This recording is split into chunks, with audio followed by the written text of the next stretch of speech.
I should probably recognize our gold support partners on behalf of the staff of the Steamboat Springs and all the volunteers who make these events possible.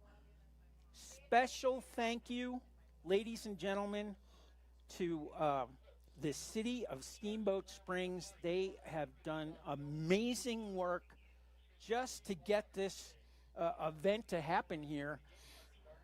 We have a forerunner in the start house right now, but yes, thank you to all the men and women of the city of Steamboat Springs and Howelsen Hill, our hometown, Ski Town, USA, and home to Howelsen Hill, the oldest continually operating ski area in North America.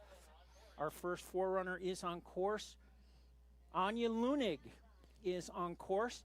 We also want to recognize Cloud9 Integrated Systems, an exceptional experience, full-service residential custom electronics design and integration company.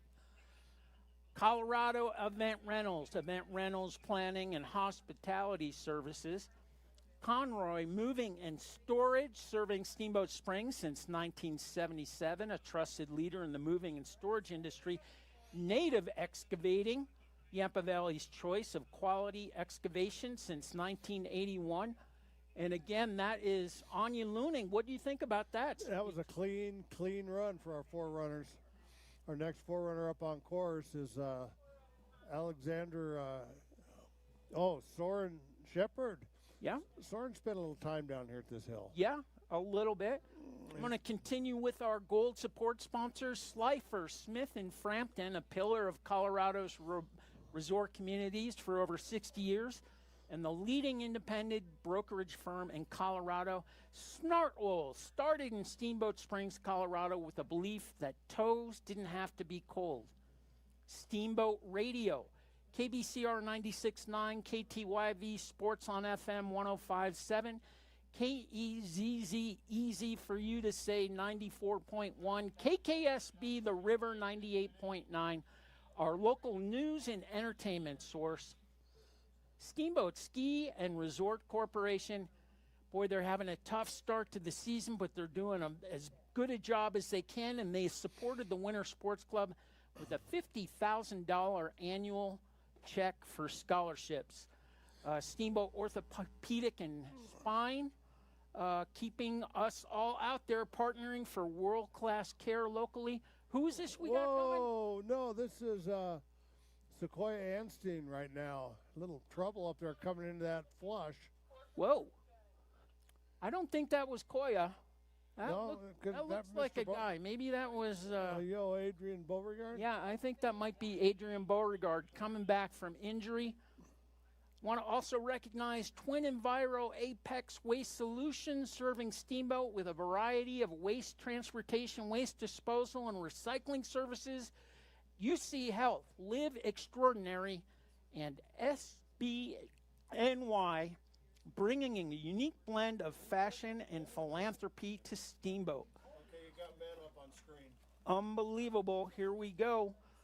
We've got 64 women in our first run of slalom racing here. Still got the men's file up on screen. Louison Acambre, the giant slalom champion from last year. She skied in the World University Games. She was the Super G champion. A member of the French national team from 2018 to 2023.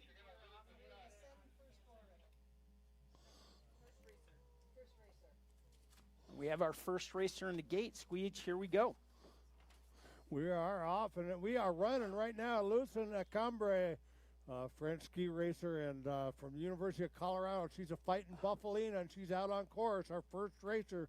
And you know what that means? That means the Holiday Classic is officially started. The Murphy Roberts Holiday Classic, and look at Louison Acambre. She's heading into Coach's Knoll right there. Some fast disco feet right there. Big turns onto the lower steep section. Here comes a hairpin. Looking good. Louison Into that Acambre. flush. Our forerunners had a little trouble there, but not Louisa.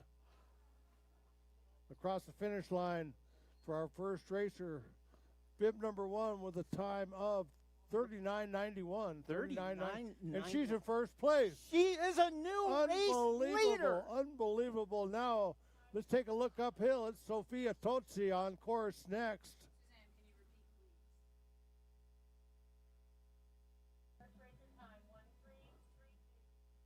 Sophia Tozzi from the Middlebury Panthers.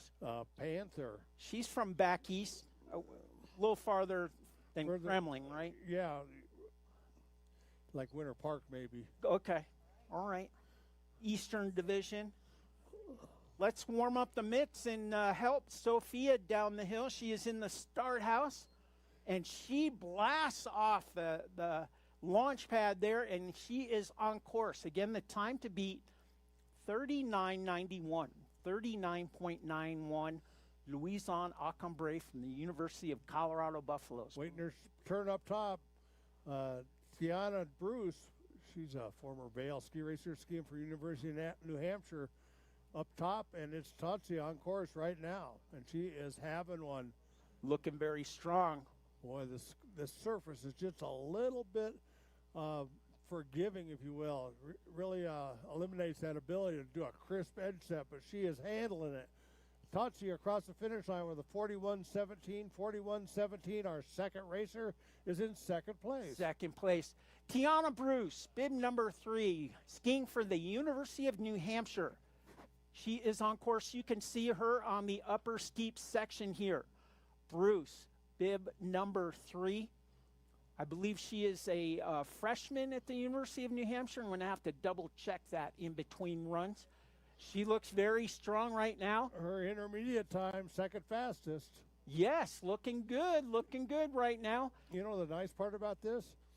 We don't have to make up the intermediate times like years past. No, we don't. That's what you get after 25 years. Oh, and looking as she crosses the finish into second position, 40.49, 40.49 for Tiana Bruce.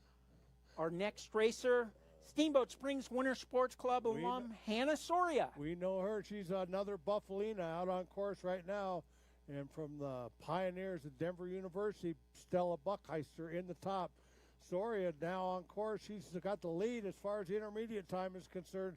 And she is rocking it down this hill. Of course, she's got a very distinct advantage having grown up here and skied this hill day in, day out for the bulk of her life. Here comes Soria. Hannah Soria, with second position. Second spot, 40.25, 40.25. Let's see what Buckheister has to say. A quick correction. She is a graduate of Colby College. College. Not University of Colorado. So we got CU. We got to keep an eye out. Colby, CC is Colby College. Colby College. I don't know why it says CU, but look at Stella Buckheister, and the inhumanity of it all. Stella, member of the Rocky Mountain Division Elite All-Star team. Yes. A little trouble up on course. We mentioned this snow, a little bit of soft snow on the surface, and it really makes a difficult turning out there, and turning is all critical. As we all know with the slalom, now it's Storm Klomhouse on course. She is from Team Summit right now and is having one good run coming down. Former slalom champion 2019 when she was with University of Denver. Looking good right now. Storm Klomhouse coming back from injury, hoping to storm back onto the Stiefel U.S. ski team. She's going to cross 41 point. I believe that is 41.80. The juxtaposition going from the sun to the screen is. Sun to the screen, yeah. We just got word that Hannah Soria is actually a CU Buffalina. She is? Going to graduate school there. Oh, okay. How Did handy. not know that. Go to graduate school, someplace where they have a graduate program and a ski program. That is fantastic. My apologies to Hannah. And, the newest member of the CU Buffaloes. But right now, on course right now from Denver, a Pioneer making her way into the final few gates. Bib number 7, this is Cecilia Pizziato with a fourth place finish, 40.86, 40.86. Alexa Brownlee, Canadian skiing for the Golden Buffalinas. on course on the upper steep section. Looks pretty rhythmical here.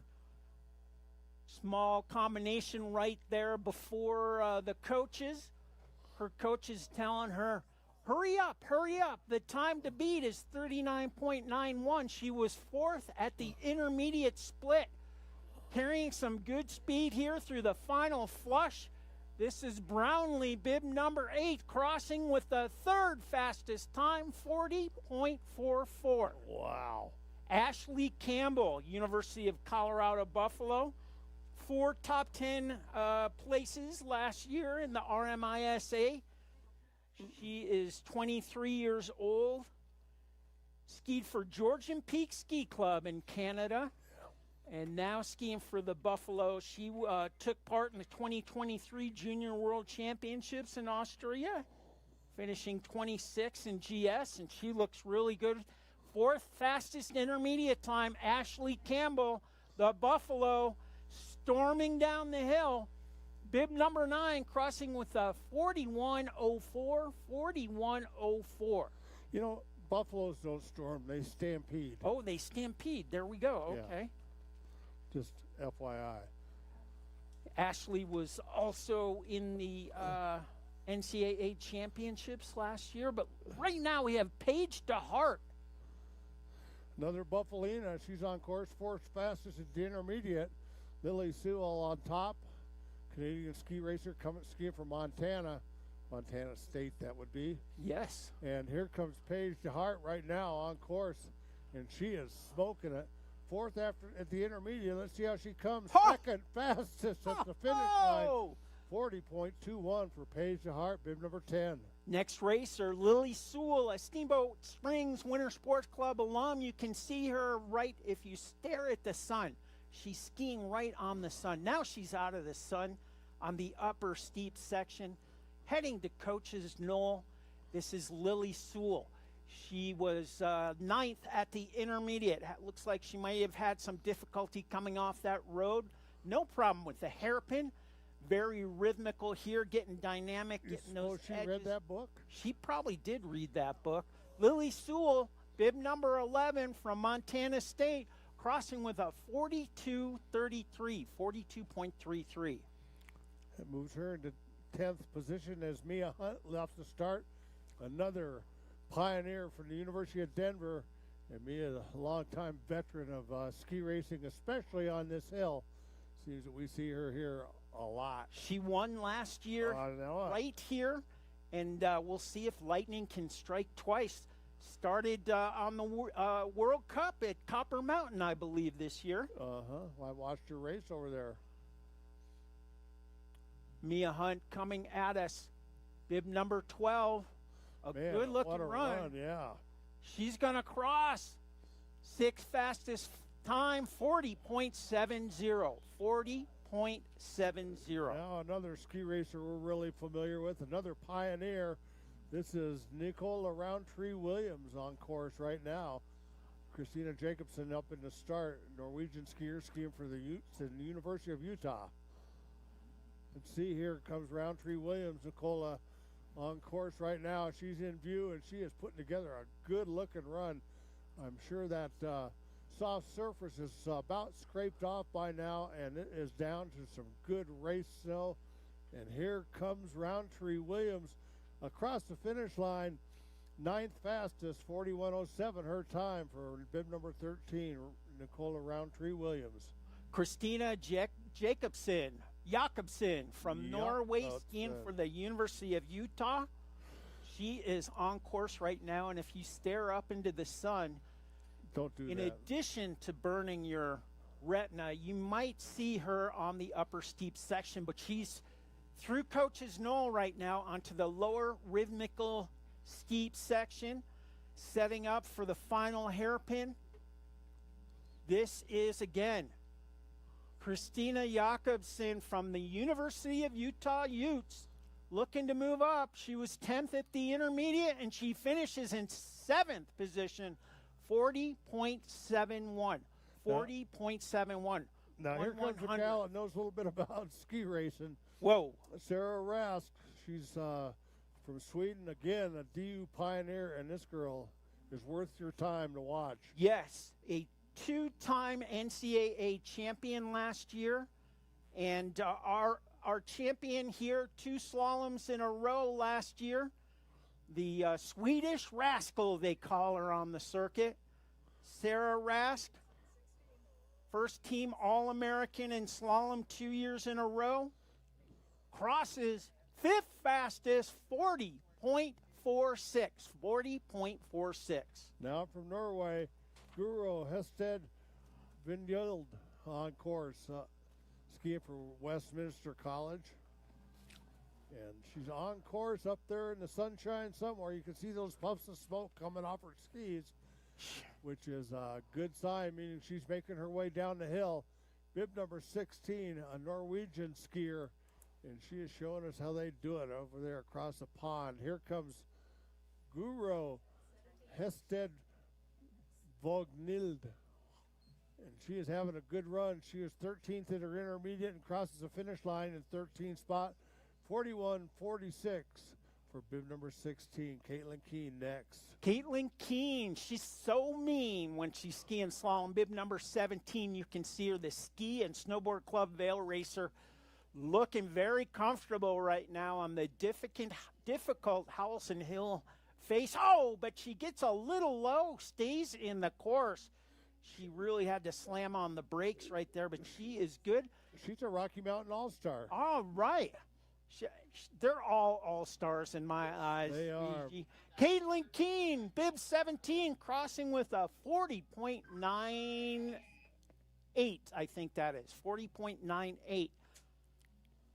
Solveig Maritz coming at us. Her sisters. Ashley Anderson will not start, so that means Solveig Maritz, one of the Racing Maritz sisters, is on course right now, 17th at the intermediate time, and she's having a good-looking run at the bottom. She knows she might have been a bit behind as she crossed that halfway point, and she is putting it down now. Look at this girl ski. Ski and Snowboard Club Vail, and time for Solveig is 42.96, 42.96, putting her in 17th spot. Maisie Douglas now skiing with Burke Mountain Academy on the upper steep, scary section. You can see her shin guards, wind-powered shin guards. She is very eco-conscious, and she's very slalom-conscious too, because she was 16th at the intermediate time, her split time. Oh, a little hung up on that hairpin. I got a gift idea for her for Christmas. She's into the final flush right now. Maisie Douglas, bib number 20, crossing with a 42.56, 42.56. And now Kathinka Lunder, bib number 21. She's Norwegian, and she is a Buffalina all the way from Boulder, Colorado, up here to race in the Murphy Roberts Holiday Classic, and she's on course right now, approaching that intermediate part of the course. Let's see what her time on the intermediate is. 12th fastest, 21.61 for Lunder, and now she's battling her way down through the bottom, the steep, scary part, dropping into the bottom. The big flush as she enters the last few gates. Here she goes, clean on that flush. Lunder, bib from Norway, and the University of Colorado time, 41.32, that's good for 14th spot for bib number 21. Melanie Dahlberg, bib number 22. You can see her on the upper steep section. Looking very good right now. We'll keep an eye on the intermediate time. This is a Scandinavian section of our race. It sure is a Scandinavian section. And 19th at the intermediate. She's from Sweden, skiing for the University of Utah. Dahlberg, bib 22. She'll be followed by Maddie Welling from Colorado Mountain College, our first CMC skier just pushing out.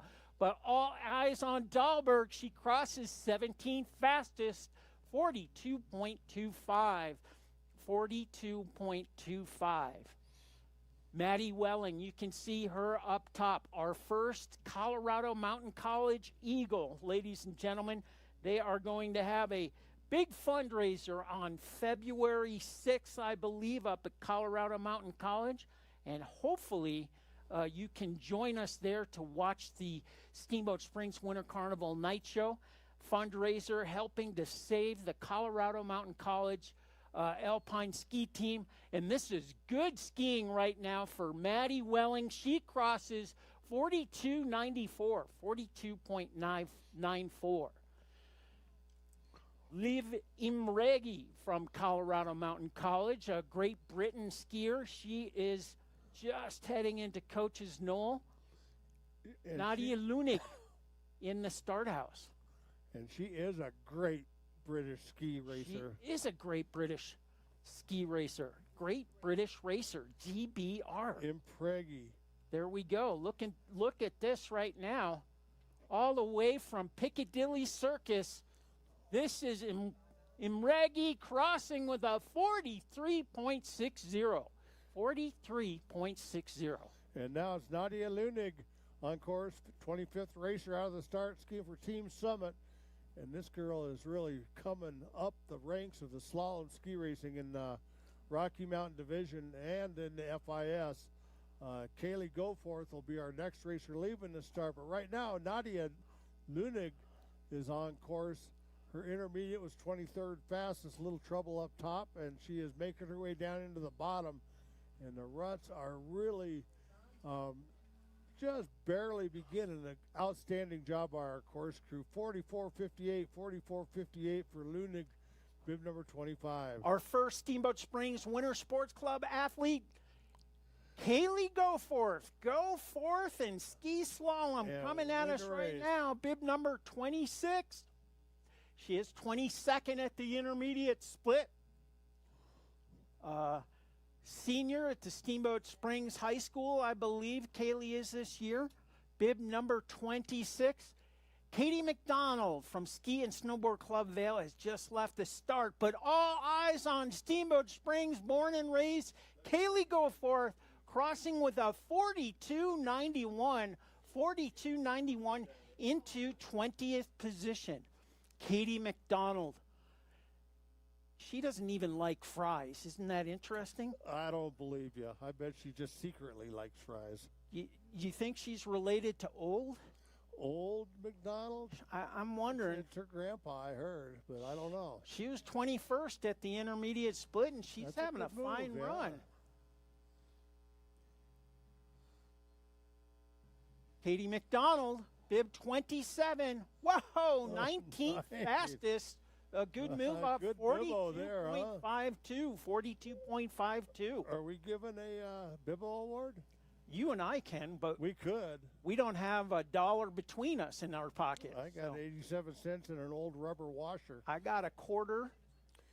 Josephine Trueblood, Josie Trueblood right now, she's another pioneer skiing right now, and she is having a good-looking run. She's 25th after the first intermediate. And she's going to be coming down into that final flush. Here comes Trueblood right now, having a good one. Let her rip snort. Trueblood Josie get across that line with the time. 43.54, 43.54 for Josie Trueblood, bib number 28. And now a great slalom name, Kate Dance. She is dancing right now if you look on the upper steep, scary section. That's what they call me, Kate Dance. Kate Dance? Kate Dance. Your two lefts. Oh, no, the inhumanity of it all. Kate Dance, bib number 29, the Australian skiing for Nevada. And now we are officially into the Holiday Classic. We are into that comment. Absolutely. Too bad. Sophie Haggard, she's Merle's little sister. Coming up next, bib number 30, skiing for Colorado Mountain College. She's on course. Devin Phillips will be our next racer from Aspen, leaving the start. But right now, let's put our eyes uphill. Sophie Haggard right now, bib number 30, and she is making her way through the very first steep, scary part on this hill, and she is putting it down the hill. Man, you got to hand it to this crew down here putting this hill together so we can have a race now. I mean, a couple days ago, it looked like no way. No. And now it looks like, wow. It's incredible. The greatest city park in all of America, Howelsen Hill. That's right. Sophie Haggard from across the valley, Colorado Mountain College, one of the Eagles, bib number 30. She's going to cross with a time of 45.49. 45.49. She'll have to keep an eye on that. She's in 27th position.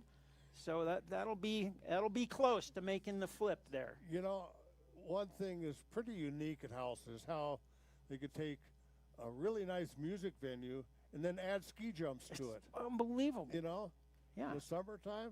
I just learned to have ski jumping in the winter. Yeah, no kidding. Okay, Luca.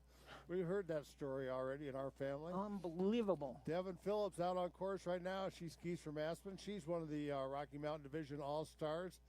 She's sporting bib number 31, and she's in view right now. And look at this gal. Put them down the hill. She looks very smooth right now. And Yeah. if you listen closely, you can hear the fur suit flapping in the wind right now, the aspen suit. Those aspen, I think that's, they're made from baby seals. Baby seals. Yeah. That's what I heard, too. Suits. Devin Phillips, they're very aerodynamic. Here comes Devin across the finish line, though, and she's going to finish with a good time. Whoa! 42.70. 42.70 puts her in 21st spot. So she's moved up 10 spots already, and it's just the first run. Sophia Falter on course right now. She's skiing for Nevada. One in the Wolf Pack. Oh, Wolfpack. Ooh. Oh, here she is into Coach's Knoll. Let's see what her intermediate time. Well, a very good time. 17th at the intermediate split. We could see a good bibbo right now, bib number 32. Did you say a merry good time? A very good Oh, time. I thought a merry good time. I thought it was just like a Christmas thing with you. Okay. Falter. No faltering here. Look at this. 17th fastest time, 42.24. 42.24. Now from the Colorado Mountain College, this is Campbell Bootsloff, and she's out on course. Bib 33 racer out of the start. If she's got her boots off, how is she doing this? I don't know how she does that. Intermediate time was pretty quick, 27th fastest, and she's making her way down through this bottom part of the course. I love this flush that she's coming into right now. Really sort of a critical spot on the course. It's right before it flattens out. One mistake there, and you're going to have to walk across the finish. Here comes Campbell Bootsloff with a time of 43.06, 43.06, and that is the 26th fastest. So remember, the top 30 run in the second run. Yes, they should. Reverse order. Reverse order. Abby Snook, bib number 34. The pride of Team Summit coming at us right now. The Team Summit Fighting Gophers in the house right now. Bib number 34. She's going to be right on the edge here. 29th at the intermediate split. She's got to let it run through this flush. She looks good right now. Abby Snook, bib number 34, I'm sorry, and she has a problem. One gate to go. Get across that finish line, girl. She says, nope, I missed the gate. It's against the rules to continue. About your rotten luck. That brings us to Steamboat Springs' own, born and raised, Hazel the Fern Dog Fernley. And she is on course right now. Mari Rennick up in the start. Hazel was 21st at the intermediate split, and she's got good speed coming down right now. Fernley crossing 23rd, 42.74. A nice move up there, 42.74. She seems safely in the split right now. And now Mari Rennick on course. She's with Ski Club Vale, and she is having a good one. Let's see what she gets on that intermediate. 33rd fastest for her. She's moved up a few spots. Mari Rennick on that bottom part of the course. And it's like the whole world just drops away from you as you come over that Coach's Knoll and into that bottom part. Final flush, she is ripping it up.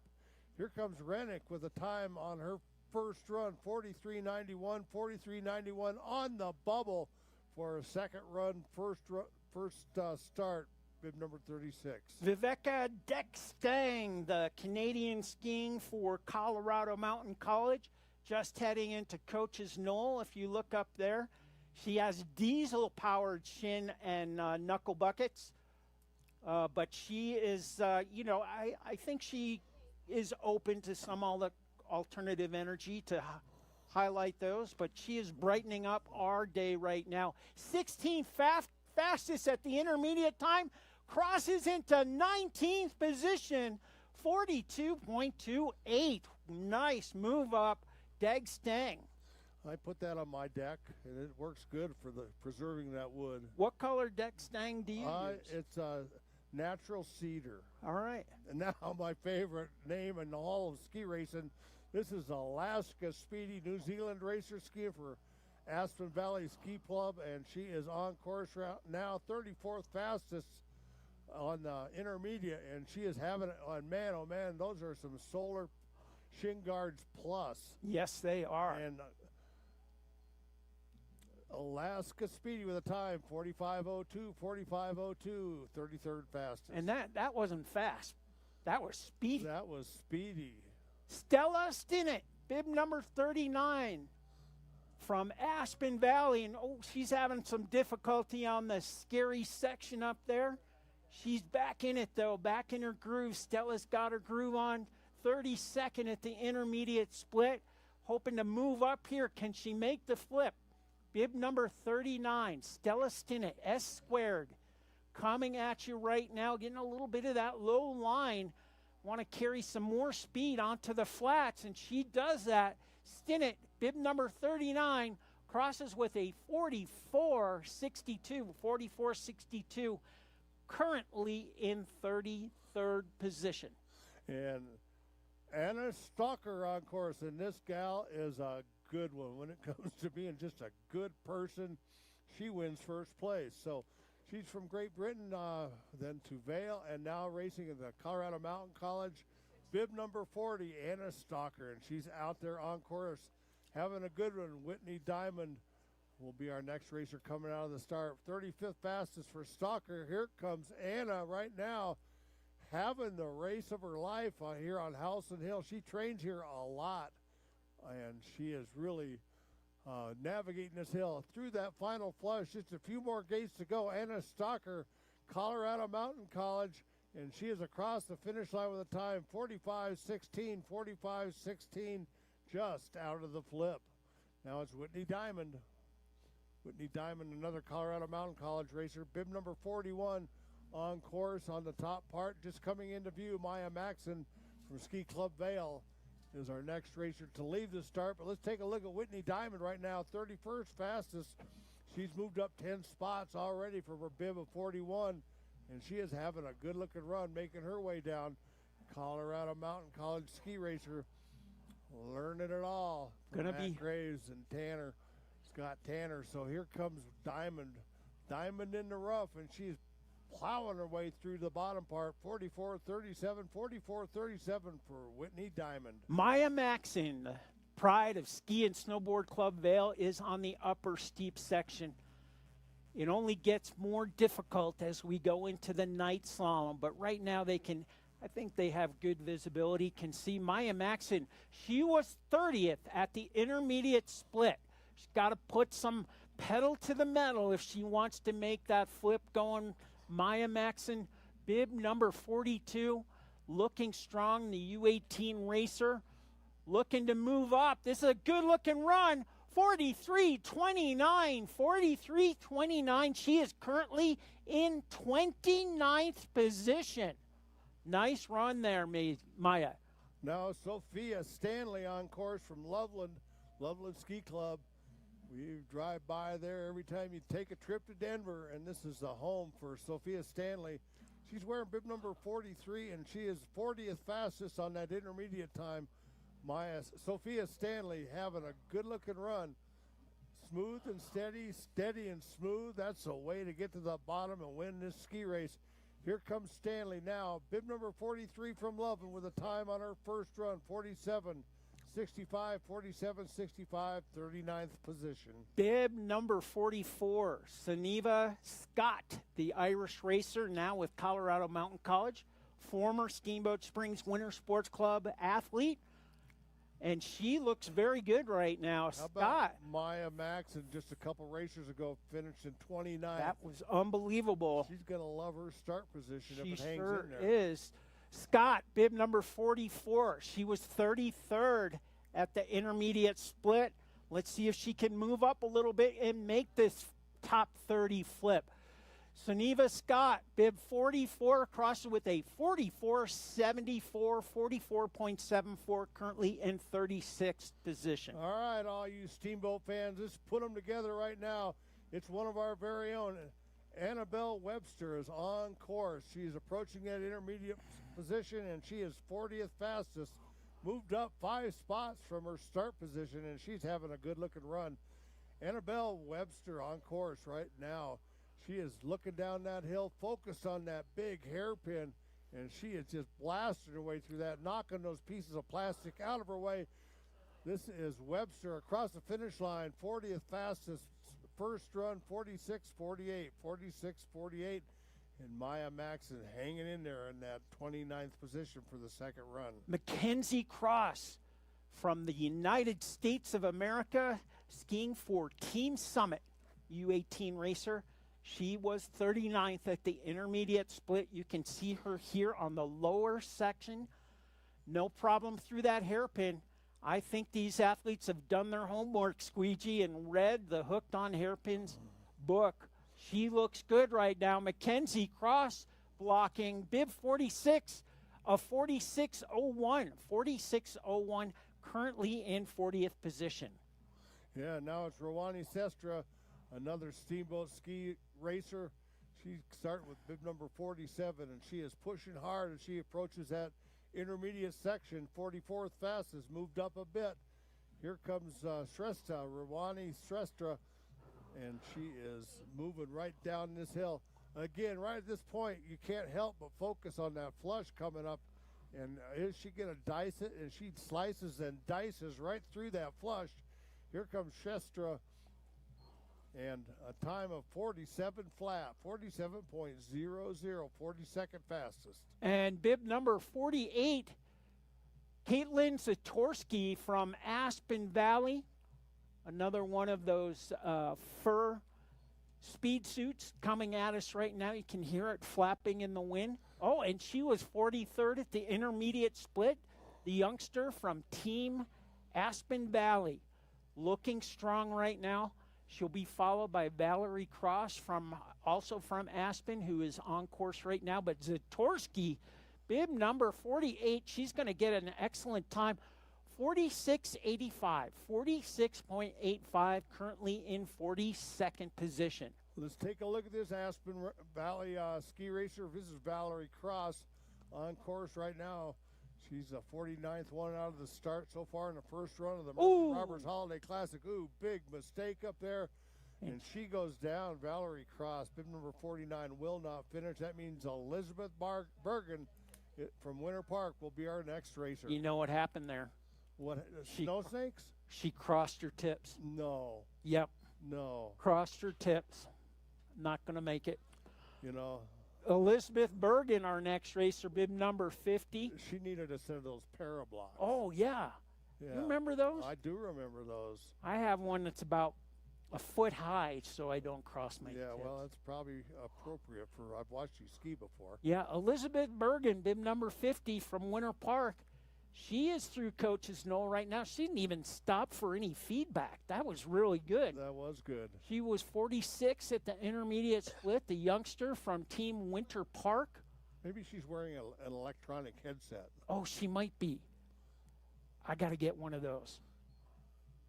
Coming at us right now. Whoa, back whoa! Out of that flush. Bergen, bib number 50, 48.45, 48.45 for bib number 50. Granite Peak, I believe that is, correct? Grace Callio is from Granite Peak. We do believe. We're double checking our facts here. But she is on course right now. Granite Peak ski team, right there. 51st racer, 47th at the intermediate. She's having a good looking run. And Granite Peak racer is coming down hard and fast right now, keeping at distance. You can see that distance away from the gate becoming a critical piece, forcing these racers to go a bit further as they make their way down the hill because of the rut. 51.15 is her time for her first run for bib number 51. Now it's Molly Fretwell. Molly Fretwell, bib number 52. Pride and joy of the Steamboat Springs Winter Sports Club coming at us right now. She was 39th at the intermediate split. This is a good-looking run. Young fish racer. Oh, and she's out. Got a little low, hooked on that hairpin, and she straddles. We are sorry about that, Molly. Nothing to fret about. There's another slalom tomorrow, and we'll help you get down the hill then. That's right. And from Aspen Valley, now on course, Roxanne Kroger is making her way down, and she is on that top steep, scary part through Coach's Knoll, taking in a bit of last-minute advice as she comes into the intermediate time. 48th fastest intermediate time for Kroger. And Foxy Roxy. Foxy Roxy. Here she comes down right now, and she's having a pretty clean run. Like I said before, really difficult to get your skis in tight to those slalom poles at this stage in the race. But everybody's gone through this. Everybody is advanced, and now 50.45 for Roxanne Kroger. So she's 46 after her run one. Team Summit's Ruthie DeMino on the upper steep section coming at us right now. The youngster from Team Summit. She'll be followed by Eden DeMino. I wonder if they're from the same family. Could be. And this, again, Ruthie, bib number 54, coming at us. Unfortunately, I don't know if she'll get down the hill fast enough to give her sister a course report. Well, maybe she has the electronic system. She might have the electronic system. Bib number 54 crossing with a 49.64, 49.64. U18. So here comes the younger of the DeMino sisters, Eden DeMino. Bib number 55, also from Team Summit, and making her way down. Jessica Hyde from Winter Park up in the start. DeMino,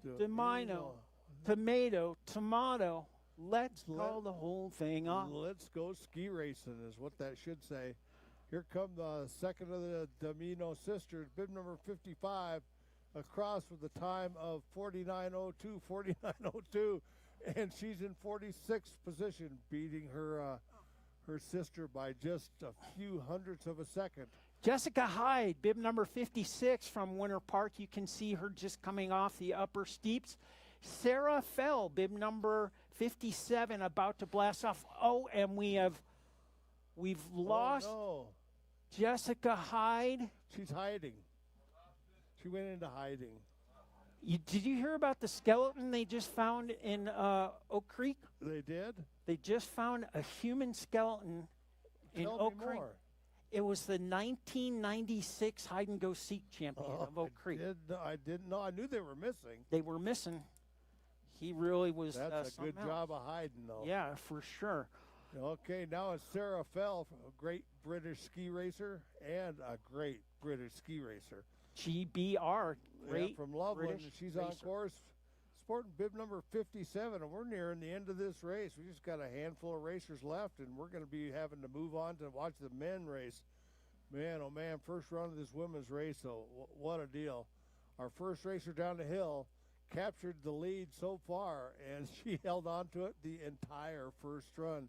Now it's Sarah Fell, 52nd at the intermediate point, and we watch her coming on into that final flush, and she is just arcing her way down and across the finish line. Sarah Fell with a time on her first run, 51.58 for Fell. Hazel Ma Barker, bib number 58 from Aspen Valley, having no problem right now letting the skis go on the upper steep section. She looks very strong right now. The youngster, pride of Aspen Valley, and she is 53rd at the intermediate split, hoping to move up here. This is Barker, bib number 58. Marlowe's Adrianzi is in the start house, just leaving the start house. I'm not sure about that pronunciation. I think it was pretty darn close. Hazel Barker approaching the finish here. 3 more gates, and she's going to cross with a time of 52.91, 52.91 for Barker. And Adrianzi on course right now, bib number 59 from Winter Park. She's a U18 ski racer, and she is putting it down. 49th fastest at the intermediate, so she's having a good-looking run, and she makes her way down to the bottom. Is she going to hang on to that spot? Move on up to number 30, the ideal spot at this point in your career.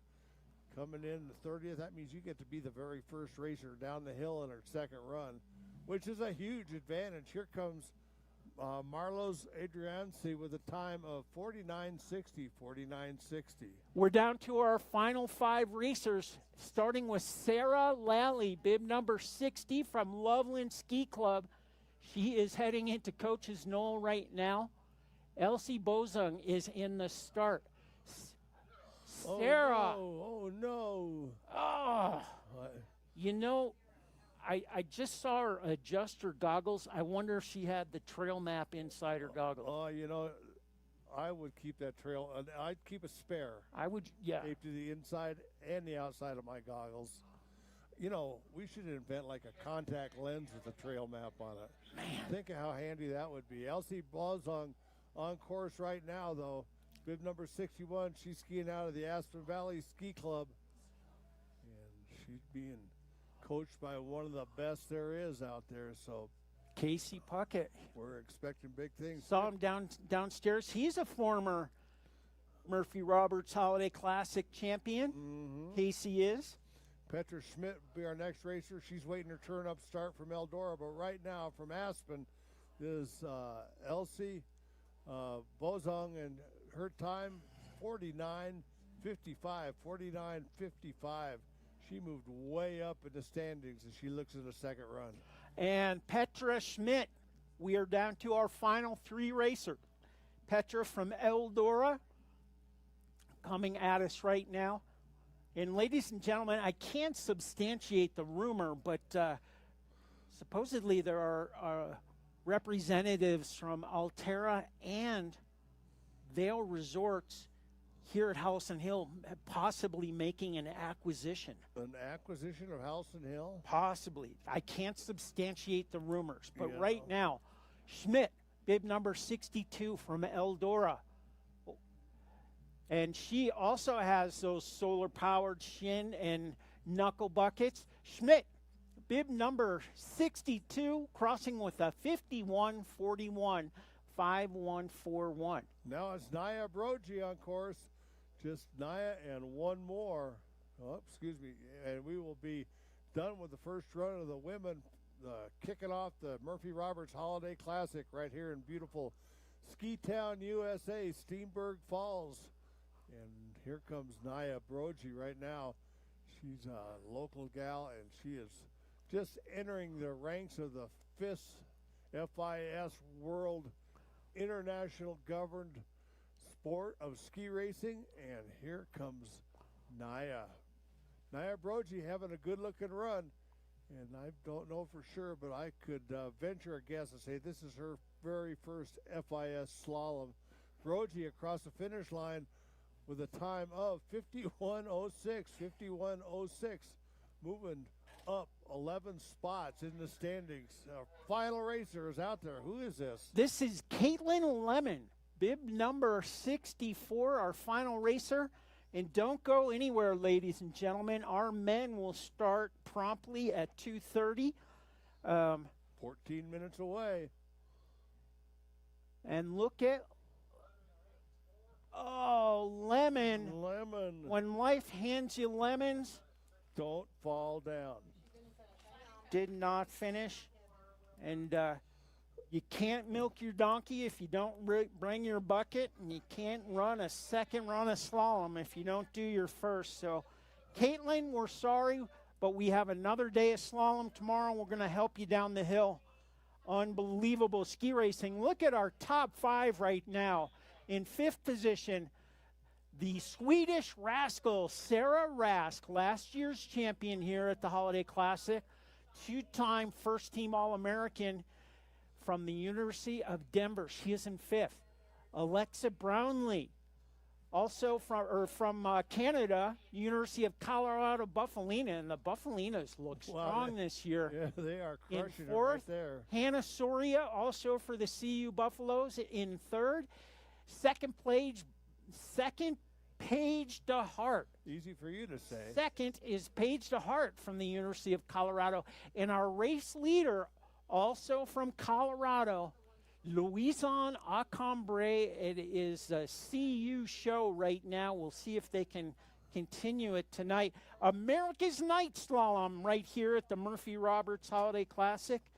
The festivities for tonight actually start at 5 p.m. That's when we'll take our 2 left feet and go down there and do a little buggying with DJ Big Toes. And we'll not be able to even get there until we're finished with the men's first run. That's right. We'll see you back here for that in about 12 minutes. So this is a good time. Take a little break, get to the drinking fountain, and we will see you back here very shortly. Murphy Roberts Holiday Classic, and man, oh man, what a great first run for those ladies. Looking good. We'll see you in a few minutes, folks.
And ladies and gentlemen, we are about 5 minutes away here.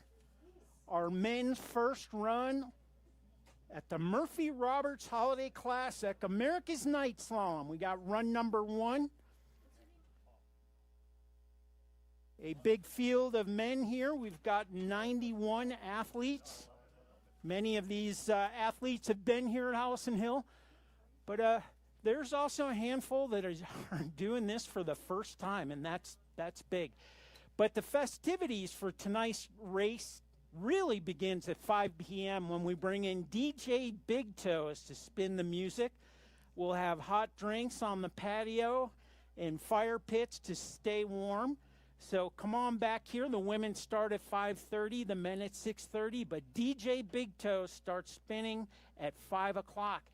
And why is this such a big deal, ladies and gentlemen? It's because we have $31,000 in prize money for the 2 days. That includes $3,000 for first place, $1,500 for second, $750 for third, $500 for fourth, $250 for fifth, $500 for the first place junior, $300 for the second place junior, $200 for the third place junior, and $250 for the first place U18.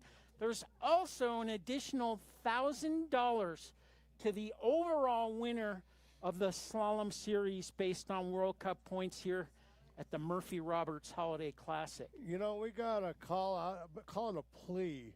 We need some slippers out there on this hill to keep this race. We got 91 guys coming down this hill. Yes. It would really be nice to make sure that everything is in good order. It would So be. if you have a pair of skis and they're here at Howelsen Hill, please, please, please get up there and help this crew keep this hill buffed out. There just aren't enough of us, so the more help, the merrier. And if you don't have your skis here at Howelsen Hill, drive home and get them and come back, because we're going to need your help again tonight. Yes, we are. I want to recognize a huge thanks to our prize money sponsors, David Baldinger of Steamboat Sotheby's Realty, Chris Puckett of Edward Jones, David and Chris, the brainchilds for the Holiday Classic. Ron and Sarah Simon, U.S. Hang Glider and Paraglider Association. I think they're doing a flyby when we do the national anthem this evening. Mm-hmm. Dan Huber Jr., thank you so much, Dan. David Lamb of Edward Jones, the Colgan Foundation, the Kisleya family, Gwen Rogers, and Emick Volkswagen. So thank you so much. Do you remember when little Freddie Emick used to race in this race? Oh my gosh, yes. Then he gave away a car one year. He was so happy and he about thought that. he could drive the car up Howelsen Hill. I think he did drive the He car made up. it quite a ways. Mm. He had to try 3 times. Anya Lunig, our first forerunner, she's in the start. And Looks like we're going to have, 5 forerunners? Looks like we got 5 forerunners. And, man, I'm feeling finer than a frog haircut 4 ways to be here with you, How do Squeegee. you split a frog's hair 4 ways? Very fine, I'm telling you. It's darn fine. Our first forerunner looks like Anya Leunig. And she was first at the intermediate split. Unbelievable how fast she is. Leunig. We have... Again, we are just loaded to the max with collegiate ski racers here at the top end of our start list. Unbelievable, with a smattering of U.S. ski team skiers. And man, oh man, this is going to be a rock fight out there with these guys. And we'll look to Anya. Was that a thumbs up on that course? Yes, it was. Very happy with that. Our second forerunner, Alexander Campaign. She is looking good. And Squeegee, correct me if I'm wrong, but You're wrong. Is that a hairpin into a delay? A hairpin? No, above that's just a Coach Noel? diagonal hairpin. Okay, just a hairpin. There's Into the a delay delay, right down into here. a flush, and across the finish. But look at this. We got alumni scattered throughout this start list. Jay Poulter, Nick Unkowski. Bodie Flanagan, you ever heard of him? Yeah, I have heard kid him. is One of my favorite fast. racers. Alex, what do you think about that? Is that Jeremy thumbs up? Nolting. All right, thank you. Nick Richita. We got Nico Richita. Nico Richita, Alex Nolan, Ferrucci, Danny Ferrucci, Cayman Beauregard. It's just like the list is huge. Unbelievable. Kagan Collin, Charles Welsh, Tom Menon, Owen Wither. He's not an alumni. He's still with the club. He's like super fast. Our third forerunner, Adrian Beauregard, just coming back from injury. Great to see you, Adrian. Is that a thumbs up on that course? The other half of the Richita, Spencer, Speedy. is out here. Yeah, Speedy Richita, also an alum. Uh-huh. Oh, actually, this might be Adrian. I might have gotten that. That looks like, is that Adrian or Ian? Do we have a thumbs up from our last forerunner? That's a We sure Beauregard. Sure do. I say, boys, it is a Beauregard. Jevin Palmquist, our first racer from Team Summit. His brother was double slalom winner last year, but not the overall champion for the Murphy Roberts Holiday Classic. That champion placed 20th today in the World Cup Super G at Vale Gardenia, and that is, of course, Raphael Lessard. Lessard really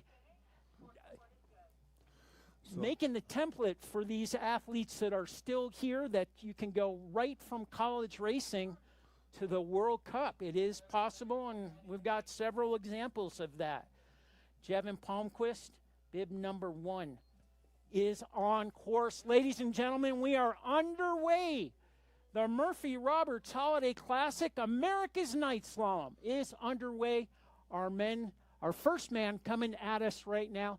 Jevin, also a big advocate of green energy. He also has the wind-powered shin and knuckle guards, and he looks fast, and he was first at the intermediate time. Jevin Palmquist, bib number 1, looking strong. How can you go that fast on the top of the course? I don't know. Whoa, a big delay coming into the final flush. This is Palmquist, and we have a new race leader, ladies and gentlemen, 39.65. 39.65, and that is the pace setter here for our first run of men. Down under. Thomas Hoffman racing for the University of Denver. He's a pioneer, our number 2 racer out of the gate, and he is already at a 1971. Now he is the fastest at the intermediate time. Can he carry this all the way down through that diagonal hairpin? And an interesting set down here. I'm glad we could explain that to you there, Mr. Lemoncello. And he comes across Hoffman into the second spot, 40.31. So he went from the fastest intermediate, and then he lost a little time. Yeah, I was just going to tell you that coming out of that lower hairpin, those are some big boy turns coming out of there. It is not a drag strip by any means. Look at this, Pietro Bisello, the Italian skiing for Nevada, one of the Wolfpack coming at us right now. He was third at the intermediate split.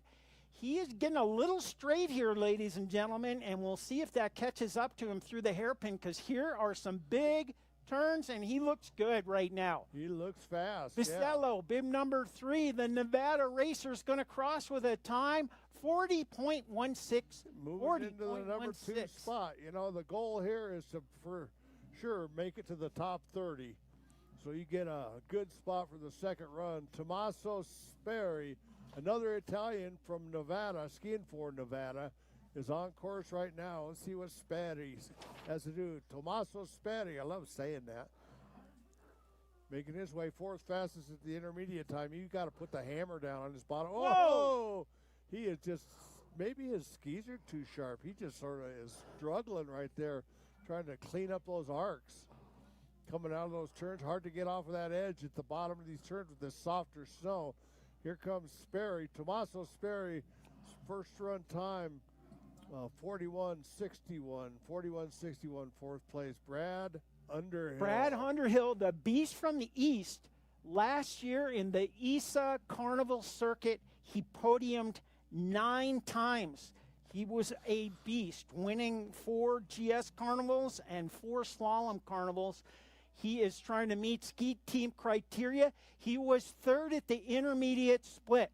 Brad Underhill, formerly from Middlebury, now skiing for Team Apex, and he's carrying good speed down here on the flats, and he's going to cross second, 39.90, 39.90 for Brad Underhill. And now from that southern ski area, Ski and Snowboard Club Vale, Carson Hume is out on course right now. He's sporting bib number 6, and he is on course, having a good-looking run as he makes his way. You notice how this whole thing is just nothing but rights and left turns? It's unbelievable. Unbelievable is right. Look at the way he handled his diagonal hairpin.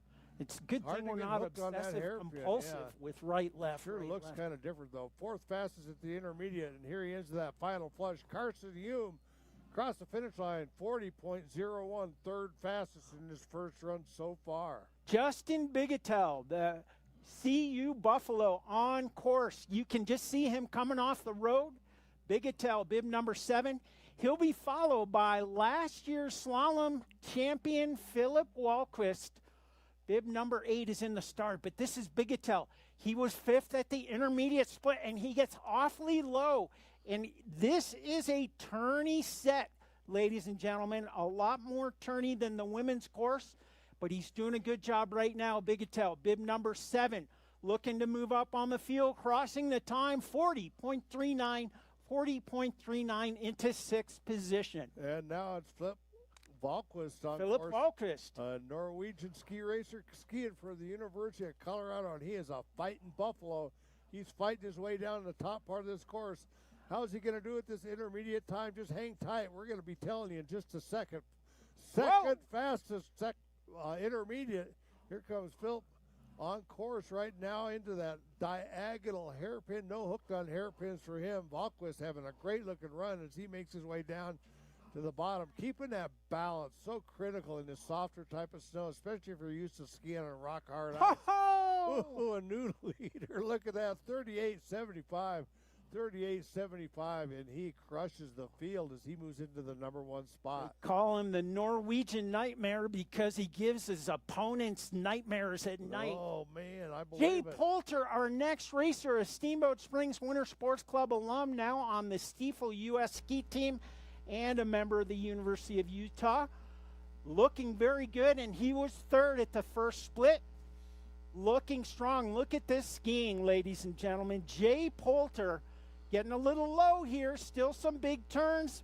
Carrying some good speed through the delay. The time to beat, 38.75. He crosses with a 39.38. 39.38 into 2nd position. Now another Norwegian coming at us. He's from the University of Utah. He's a Ute all the way. John's Brethen Herland. Jos Erland. Jones. Yikes. Oh, 4th fastest at the intermediate and having a good looking run. Here comes Herland right now, and he is just keeping that balance. He's doing a good job maintaining that upright posture as he comes into the final part. One more flush and it's across the finish line. Herland, bib number 10, finishes with a time of 39.66. 39.66. That's good for 4th place so far. Lucas Ellis, another one of those great British racers. GBR, representing the Colorado Mountain College, is in the start, ladies and gentlemen. Again, if you haven't heard, Colorado Mountain College having a big fundraiser February 7th to do the night show to help keep this team alive right now. Lucas Ellis is on course. You can see him up top, and he looks very strong right now. The great British racer. And he is 7th at the intermediate split, so he's got to get a little giddy up going right now. Lucas Ellis from Colorado Mountain College. See me ski. Trying to straighten it out here, and it's still not straight. Through the delay, hoping to move up on the field. Ellis, bib number 11, crossing with a 40.04, 40.04 into 7th position. You know, that delay makes it sound like you got to take a break, but in this course, that is just like, oh no, you know, here comes some more. Oh, he's going off the course. Canadian from Canada and the University of Utah will not finish, so that means we're going to look up at Julian Arthur, and he will be our next racer coming our way.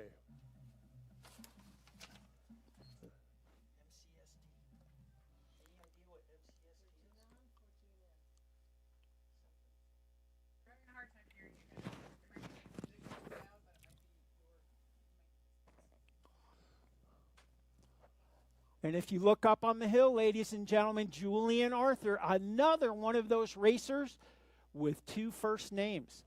He is on course, and he was 5th at the intermediate split, bib number 13. Looking strong. Oh, and getting thrown. We already have a pretty good rut developing here on the lower steeps right before the flats. Julian Arthur crosses with the 3rd fastest time, 39.54. 39.54. Christian Oliveira Sovig, bib number 14, is on course. You can see him on the upper steep, scary section. Brazilian racer now for the University of Denver Pioneers. And we have Jack Bowers in the start house. But all eyes right now on Sovig. Sovig was 7th at the intermediate split, the DU racer.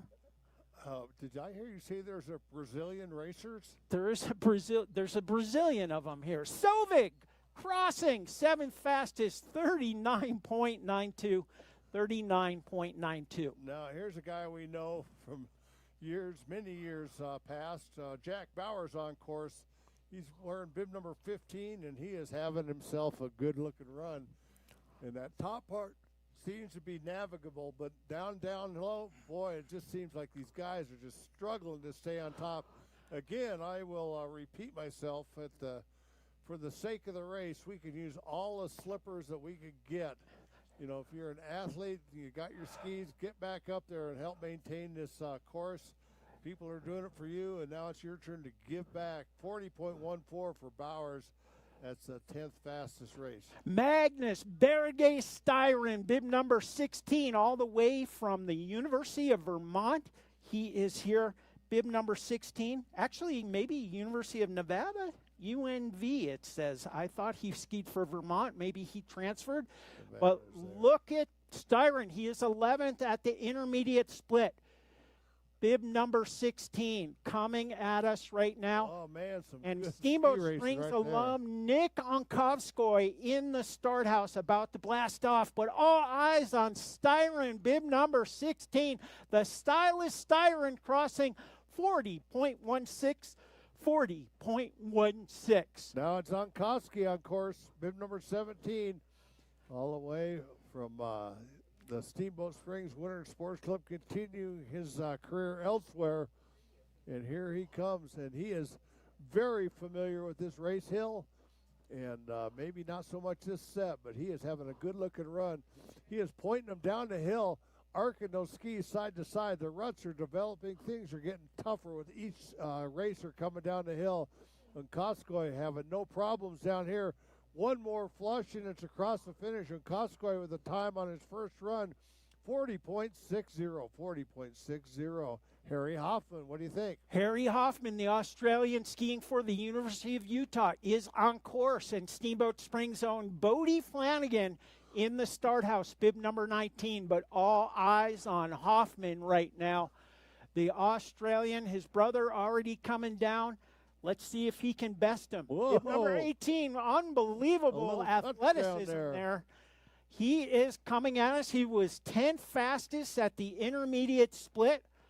Looking to get a result here at the America's Night Slalom. Harry Hoffman crossing with a 40.41. Man, how about this next ski racer from Boston College? Man, oh man, the kid grew up here in Steamboat Springs.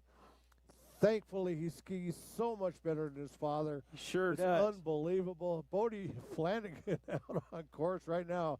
bib number 19, Boston College. What do you think? He was the bronze medalist last year at the NCAA Slalom Championships, and good to be home, he said. Good to be on his home hill.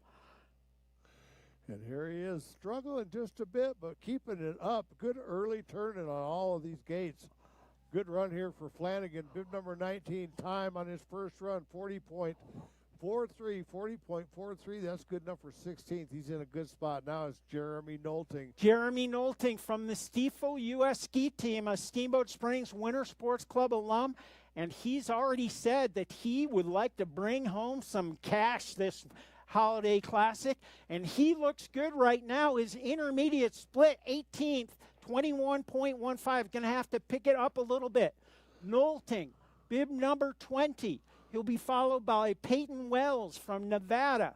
Nolting, having to jam on the brakes a little bit.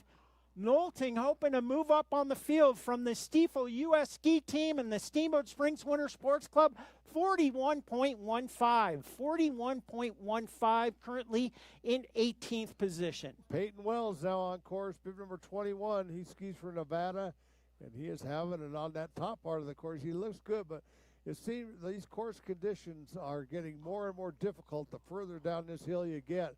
Here comes Wells right now, 11th fastest on that intermediate time, so that's a good sign. Can he hold it together through this bottom steep, scary part of this race course? We're going to find out here in just a second, but he is having some good-looking runs. But you can see his legs just jamming at all these turns, trying not to slide sideways. Wells across the finish, 14th fastest. Whoa! 40.32, 40.32. He's in a good spot now from Argentina. Nicholas Quintero. Nicholas Quintero, the Argentinian, bib number 22, should be coming into view any moment. There he is, just coming off the road onto the upper steep, scary section. This is Quintero, bib 22. Again, the time to beat on this first run, 38.75. 38.75, that is still Philip Walquist. Silver medalist last year at the NCAA Championships, a gold medalist here on Howelsen Hill at the 2024, but this is Quintero, bib number 22, crossing a time, 19th fastest, 41.15, 41.15 for bib 22, Quintero. Now it's Eric Rentheim, Kevino on course. He's another Norwegian skier, and he skis for University of Denver. He's a pioneer. He's on course. Let's see what that intermediate time, 16th fastest for Kevino, and it is having a good run as he makes his way down. Look at this. He's just like dancing down this hill. Here comes Eric Rentheim, Kevino on the bottom part through that final flush and across the finish line. Bib number 23 with the first run time, 40.53. 40.53 into 18th position. Another Steamboat Springs Winter Sports Club alum now skiing for Middlebury. Middlebury ski racer Nico Richita. Nico Richita is in the house, and he is 20th at the intermediate split, hoping to come down the hill and move up on the field a little bit. He is looking strong right now. No problem with that hairpin. Getting a little low here. This is Nico Richita, pride of Middlebury Panthers. He's going to cross with a time 40.58, 40.58, currently in 19th position. Now it's Fabio Alessagna, an Italian ski racer for the University of Colorado, fighting buffaloes, and he's on that top part of the course. He navigated that away. A little bit of caution as he comes into this steep part, throwing him a bit sideways, getting outside that rut, which is soft, sugary snow. But here comes Alessagna right now, 16th fastest at the intermediate, so he's moved up 9 spots. Just at the intermediate spot, can he keep it together through the final flush? Here comes Alessagna with a time, 20th fastest, 40.60. Benny Brown. Benny Brown, silver medalist last year at the NCAA Championships in Giant Slalom from Dartmouth Big Green. He is on the upper steep section. Benny Brown skiing very, very well right now. It's an outing club. Did you know It that? is an outing club. Dartmouth Outing Club. And he is the king of the outing club right now when he came across with a silver medal last year. That's, He was 24th at the intermediate split. Benny Brown, a style we haven't seen since the great Art Lucy, coming at us. Bib number 26, the Dartmouth Outdoors Club skier, 41-31, 41-31 into 24th position. Askell Lindenmeyer, he skis for Apex, Apex being sort of a club composed of the up-and-comers, the big guns, you might say, in the division. Askell Lindenmeyer, bib number 27, is on course right now. Is he going to 22nd on his intermediate time, so he has got a bit of work to do as he makes his way down here to the bottom, and he is just arcing those skis back and forth. The skis are just hooking up in this softer type snow, presenting all kinds of problems. Lindenmeyer now with a time, all the way up to 10th spot, 40.13, 40.13 for Lindenmeyer. Into 10th position, Filip Krota, the Croatian athlete, now representing Colorado Mountain College, one of the Eagles on the hill right now. Again, a fundraiser on February 7th to help save the Colorado Mountain College ski team. Check that out. But look at Krota right now, bib number 28. He is coming at us, and he looks, he gets thrown out of the course, but unbelievable speed right there. Like aspirin racing to the scene of the pain, Krota gets back on course and crosses with a 42.08. 42.08.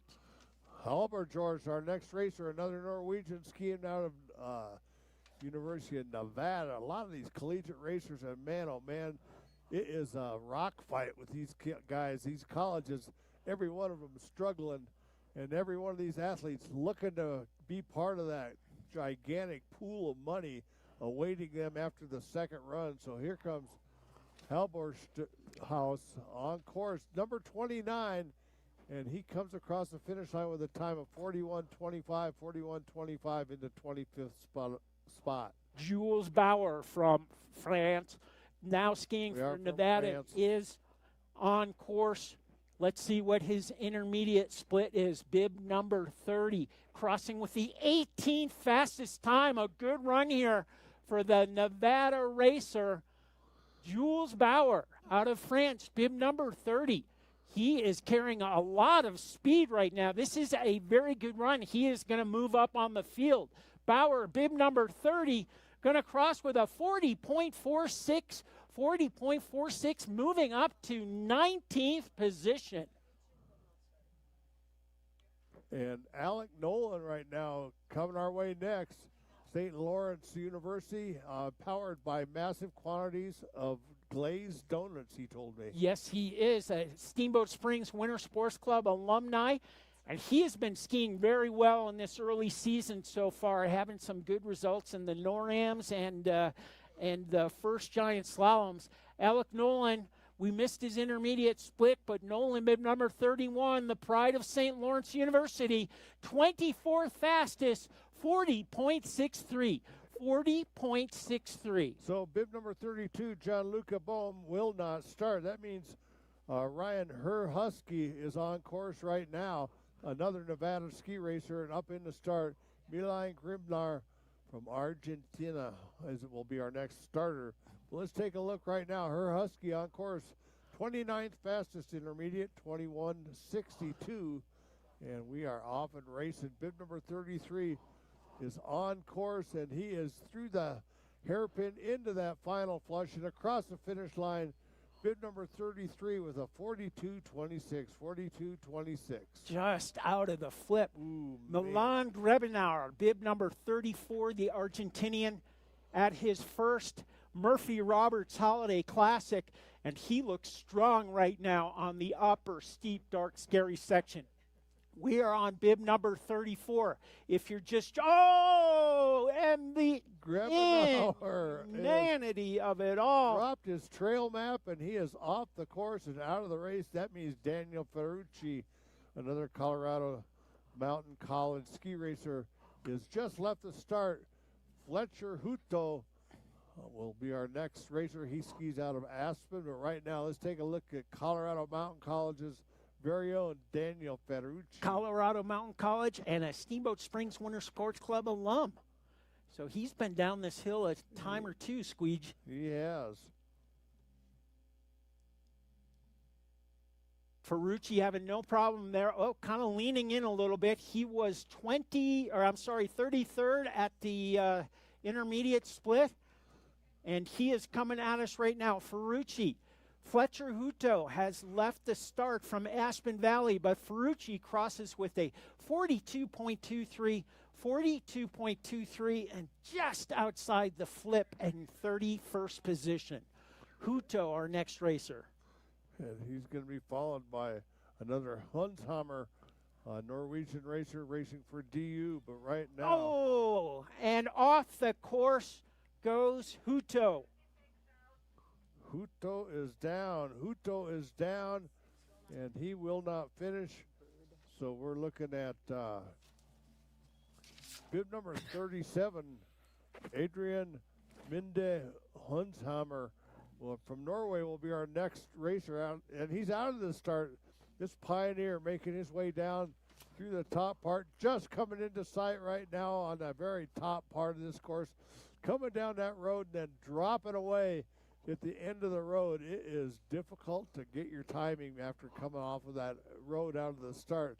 And then another difficult section. It may not look tough, but those are some big, big turns he's making as he enters that hairpin and coming down, and he is already focused downhill through the delay and into the flush. Hunshammer is having a good-looking run, 31st intermediate time, but he's been smoking it at the bottom, 41.84 into the hot seat. Woo! 30th fastest. That means Gaiman Beauregard. Yes, born and raised Born from and the raised right Steamboat here. Springs Winter Sports Club alumni, now representing the Pioneers of the University of Denver, and he looks very fast, and he was 25th at the intermediate split right now. The Steamboat Springs native, hoping to move up in his freshman year here at DU. Oh, getting a little wild ride, but he stays nice and tight on the line. Beauregard, bib number 38. This is a fine-looking run into 24th position, 40.62 for Beauregard. Bumping Hunshammer out of that flip. Now it's Cooper Acabelli on course right now, skiing for Williams College, and he is having a good-looking run on that top part. We're going to find out real quick how fast he is at the intermediate time. He is 25th fastest in the intermediate section, so he's going to have to put down a good, clean bottom part of this course to make it into flip. And at this point in this race, making it into that flip is all important. Oh, stumbled big time coming out of that hairpin. He's into the flush, but lost a lot of speed, and he finishes up with a 41.10, 26 fastest. So right now, Acabelli is into that flip. And then Alex Krupka of the famous Ski Club Vail Krupkas is on the hill right now. The youngster from the Vail Valley, and he is 24th at the intermediate split. This could be another good move up. And Steamboat Springs' own Nicholas Bradford in the start house. But all eyes on Krupka. He gets very low, but he gets back in that groove and stays on course. Krupka crossing 27th fastest run, 41.12. 41.12. Nice run by Krupka. And now the hometown boy. This is Nicholas Bradford on course right now, and he is having a good clean. He hasn't had a huge opportunity to train on this hill this year. We just, like what do you call that? A Royal Christie. I think that was. It was almost a Wayne Wong worm turn, but I think that was a Royal Christie for sure. That was a Royal Christie all the way, and he pulled it off, and he stuck that ski back down, and he is smoking it down. 33rd the intermediate final, hairpin for Bradford, and across the finish line, 42.93, 37th fastest. Bib number 42, David Morkin. Nevada racer. Morkin from Orkin? Morkin from Orkin. Bib number 42. Looking strong right now. Again, a member of the Wolfpack. Ow! He is through the coaches. No, we didn't get an intermediate split. The Nevada racer looks very good right now. And you can see that groove now very, very much plain as day. And if you keep that ski in it, you're going to be fast. And Morgan is fast, 41.54. 41.54, moving up to 32nd position. I think I see one of Santa's Hells helping out there on the race crew. Yeah, I think that elf. I think that elf is that a former Murphy Roberts Holiday Classic champion? Is that Chris Puckett? I tell Is him it Tyler Shepard? I can't tell. I'd tell that elf to get back on the shelf is what I'd tell him. Ski Club Vale's Rick Shea, another racer with 2 first names. He was 37th at the intermediate split. He's going to cross with a time 42.04. 42.04 for Shea, bib number 43. And then it's Nick Kerwood, Boston College, and this kid knows how to put him down the hill. Slalom skier extraordinaire, and he's having a good-looking run on that top part, hanging it together as he enters that coach's knoll, and then everything changes right here.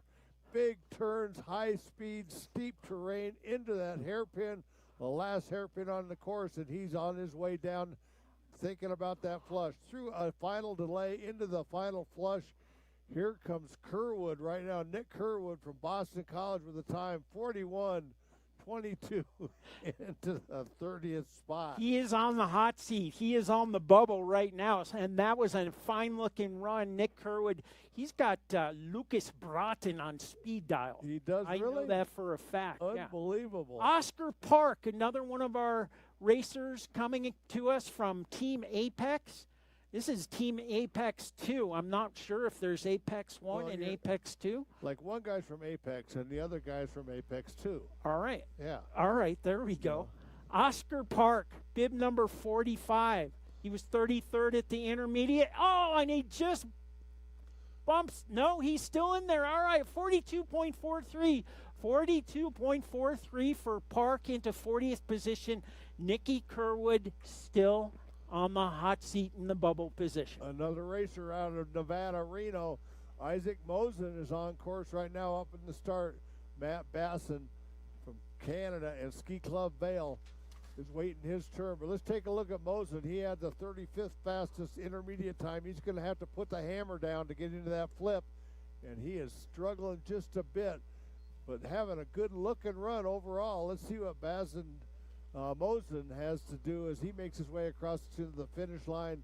Time 41st fastest, 42.54. Matthew Gatebasson, bib number 47, another one of these strong Ski Club Vale racers from Canada. Basson looking strong. Marcus Stanley from Colorado Mountain College about to blast off. Well, all eyes on Basson. He was 40th at the intermediate time. No problem in the hairpin. He's nice and high on this turn, sticking that ski in that groove, having a fine-looking run. Let's hear it for Basson.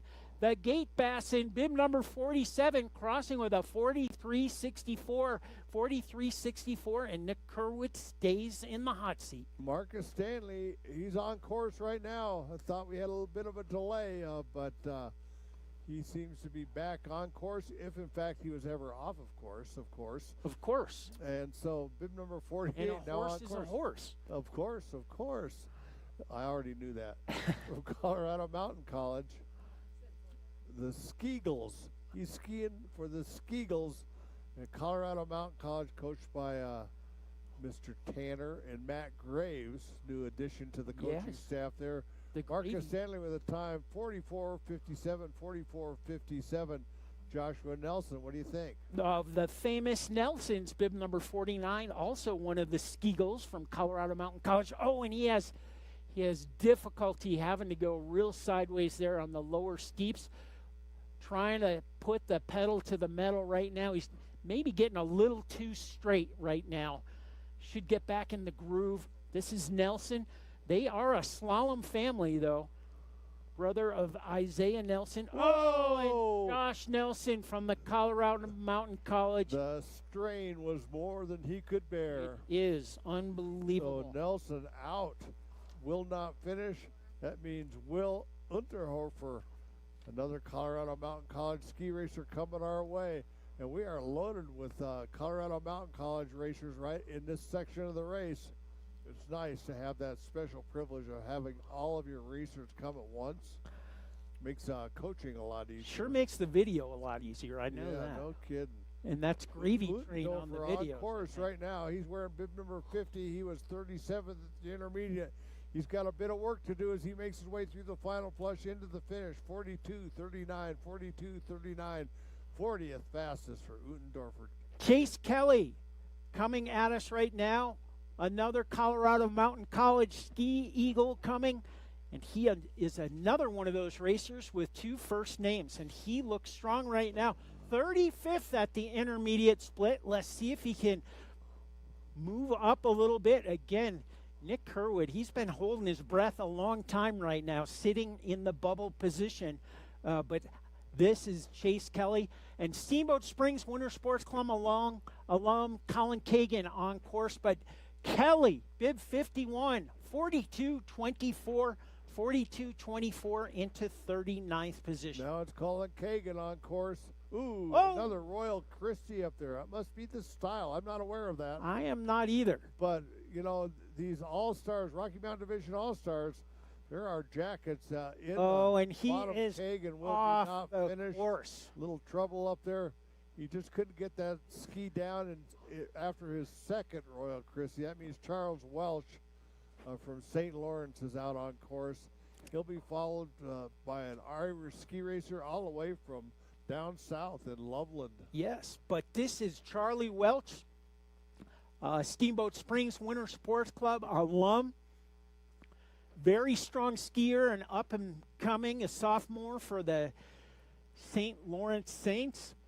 He's been spending a lot of time on slalom in Europe this fall, and he trained quite a bit in New Zealand this summer. So we're expecting big things from Chuck this winter for St. Lawrence. 53 Welch. He's going to get a time of 42.78, 42.78 into 44th position. Now it's Aidan Rafferty Olsen. He's out of Ireland, and he is skiing for Loveland Ski Club, and he's having a good-looking run. He's navigated it right through Coach's Knoll, got a lot of pointers as he went by, and now he's back on course. He was 43rd on the intermediate time, and he has got a lot of work to make his way down into the bottom and get into that flip. Ooh, just some difficult skiing right here. Snow conditions less than favorable at the moment. Rafferty Olsen now with a time of 45.33, 45.33. That's good for 48th place on the first run. Thomas Menon, Steamboat Springs Winter Sports Club alum, now Team Menon athlete, bib number 55 coming at us. And in the start house, born and raised, Owen Tiller Diller Wither, about to blast off. But look at Menon right now, bib number 55, having a good run. The youngster, he's racing all over the world these days. Menon, bib number 55. He's going to get a finish time, 42.52, 42.52 into 43rd position. Now it's Owen Wither. You know, his great-great-grandfather was the first non-Native American born in Routt County. No way. That's way. And did you go to high school with him? Well, yeah, I started high school with him. I didn't finish. All right. But he skied for Winter Sports Club, and he is on course right now. This is Owen Wither, bib 56, having a good-looking run through that final delay, and he is battling his way down and across the finish line. Time for Owen was a 42.17, 42.17, 38th spot. Nice run there, moving all the way up to 38th position, and Nick Kerwood can breathe a sigh of relief as one more racer comes by. Porter Savage, bib number 57, another one of the Skeagles from Colorado Mountain College. And he'll be followed by teammate and Steamboat Springs Winter Sports Club alum, Spencer Speedy Rachita, he's on the launch pad about to blast off. But we are watching Savage, who is ripping up this course right now. Bib number 57 from Colorado Mountain College, hoping to move up on the field, and he crosses 49th with a 44.21, 44.21. Now it's Rachita on course. He's skiing he's a Skeagle. Yes, he is a And skill. he used to be on the Steamboat Springs Winter Sports Club. And also Burke Mountain Academy, and he is a talented no. racer, and he has Rachita got will to not be finish. more frustrated than Donald Trump's hairdresser on a bedhead morning. Talk about How you often rotten is luck. that? But Speedy, you will be back tomorrow, and we'll be cheering you on, buddy. Van Glance now on course. Loveland ski racer from Loveland Ski Club. He's wearing bib number 59, and we're going to work our way all the way down to the 91st racer. So a lot of ski racing yet to come. This is Van Glance, and he's having a pretty good looking run. And over there in Loveland, he's had a lot of training opportunity this year, unlike a lot of other ski clubs that have had to travel quite a ways just to get onto some snow early season. Did you hear about the CU Buffaloes, where they went? Where'd they went? For Thanksgiving break, they trained at Sunday River, Maine. Sunday River, Maine, unbelievable. Seth, so that's Glance with a time 45:52, 45:52, finished in the 52nd spot. Seth Montgomery, bib number 60, our next racer from Team Summit. Matthew McCart, all eyes right now. Oh, a good-looking run going for Montgomery. Whoa, He a was little 42nd at the intermediate split. This could be a good move up here for bib number 60. Oh! Just hooked up in that softer snow on the outside of the turn. He went completely upside down. Reminds me of that Ethiopian proverb. What is that? If while climbing a tree you insist on going beyond the top, the earth will be waiting for you. Our next racer, Matt McDermott, coming M down here. squared, bib number 61 from Aspen Valley. Another one of these fashionable fur ski racing outfits. You know, The Aspen Valley ski racers are always on the leading edge of fashion. they are, notice but that? you know, it just comes natural. Yes. You know, when your coach is Casey Puckett, it just all happens naturally. Here comes McDermott. McDermott now, though, good-looking run as he makes his way down and across the finish line in the 52nd spot with a 45:36. Parker Kendrick, for another Aspen Valley ski racer. He's wearing bib 62 and up in the start from Steamboat. Willem Bradford. Yep. His brother Nicholas just getting down there. But this is all eyes on Kendrick, bib number 62. Parker Kendrick. Oh! And I think he's kept his momentum going. Momentum is how you say that. I think he kept it going. It's a Davy Chryslerism. Sure is. And this is, again, Parker Kendrick. Willem Bradford just pushing out of the start. But Kendrick crossing with a 47.40, 47.40, little difficulty, but he stays in the course. And now it's Bradford, number 63, a Steamboat Springs hometown boy, and he's having a good-looking run. He's had just a very minimal amount of training time on this hill. You know, you looked at this hill 4 or 5 days ago, and it was like, no way. And now look at it. Perfect slalom conditions. Maybe just a bit soft, but that's the way life goes when you're in the mountains in Colorado. Sometimes it's soft. Willem Bradford now, bib number 63. He's going to cross that finish line with a time of 44:13, 44:13, moving him into 49. Nice move up there, Willem. Nice move up. Theodore Kim, bib number 64 from Colorado Mountain College. He is on course right now. Theodore looking very good, bib number 64.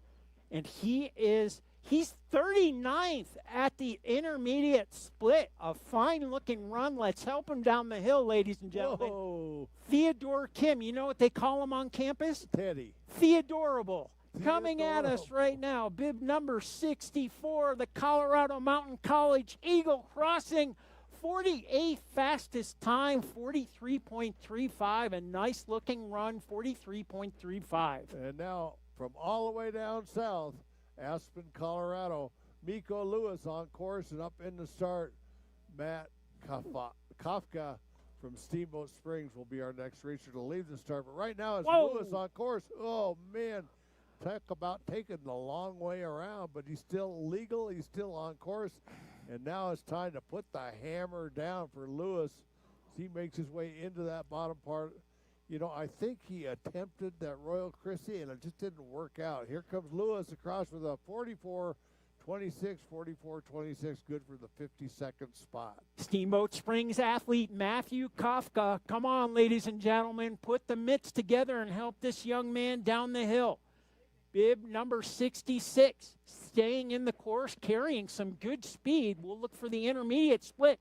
48th, Lachlan Brady, Steamboat Springs Winter Sports Club. PG is in the start house, but all eyes on Kafka. Bib number 66, having a wild ride right now. And he looks strong on this lower flats, hoping to move up on the field, and he will. 44.75. 44.75. Lachlan Brady on course right now, another Steamboat racer, and he is just coming into view. Stumbled just a bit coming off the road, but he's got it back together, and he is putting together a fine-looking run as he makes his way through Coach's saddle right there and is just trying hard to stay on the front of those skis, struggling a bit, getting out into that soft snow, but he's got it back together right now into that last hairpin. A few more turns, a delay, and then oh no, and Brady will not finish. Brady blows out of the course. Unfortunately, the curtain at this slalom race show is closing a little early for Lachlan. Our next racer is Jackson Fretwell, bib number 68, also from the Steamboat Springs Winter Sports Club. And he is skiing very well right now. Jackson Fretwell, and he'll be followed by Aspen Valley's Jack Morris. Oh! And Fretwell off the course. Gets on the tail of his skis, and he is out. So that means Jack Morris from Aspen is our next racer on course. From Montana will be our racer waiting in the start, Luke Dalton. And we get back into some Colorado Steamboat Springs Winter Sports Club kids following Dalton. So let's take a look at Jack Morris on course right now. And it is tough ski racing. That balance is so critical. Stay on the front part of that ski, even though everything about those turns is forcing you into the back seat. He is doing a wonderful job staying balanced. Oh, got hooked up a little bit coming out of that hairpin.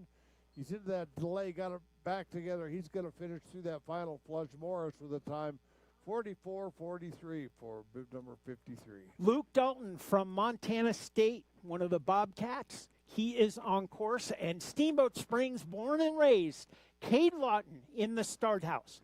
But all eyes on young Mr. Dalton, bib number 70, 40th at the intermediate. Oh, and he slams on the brakes right there, but he stays in the course. Luke Dalton, bib number 70. He is trying to move up on the field. Cade Lawton from the Steamboat Springs Winter Sports Club, born and raised, is on course, should be coming into view. But this is Dalton crossing with a 43.62. 43.62. And I think Nick Kerwood can finally breathe, and he is in the bubble position of 30th, which means he will go first. But look at Cade Lawton right now. 51st at the intermediate split, and he is staying aggressive, keeping that pressure on the front of his skis, being very dynamic, getting those skis rolled over on edge. Cade Lawton hoping to move up on this field.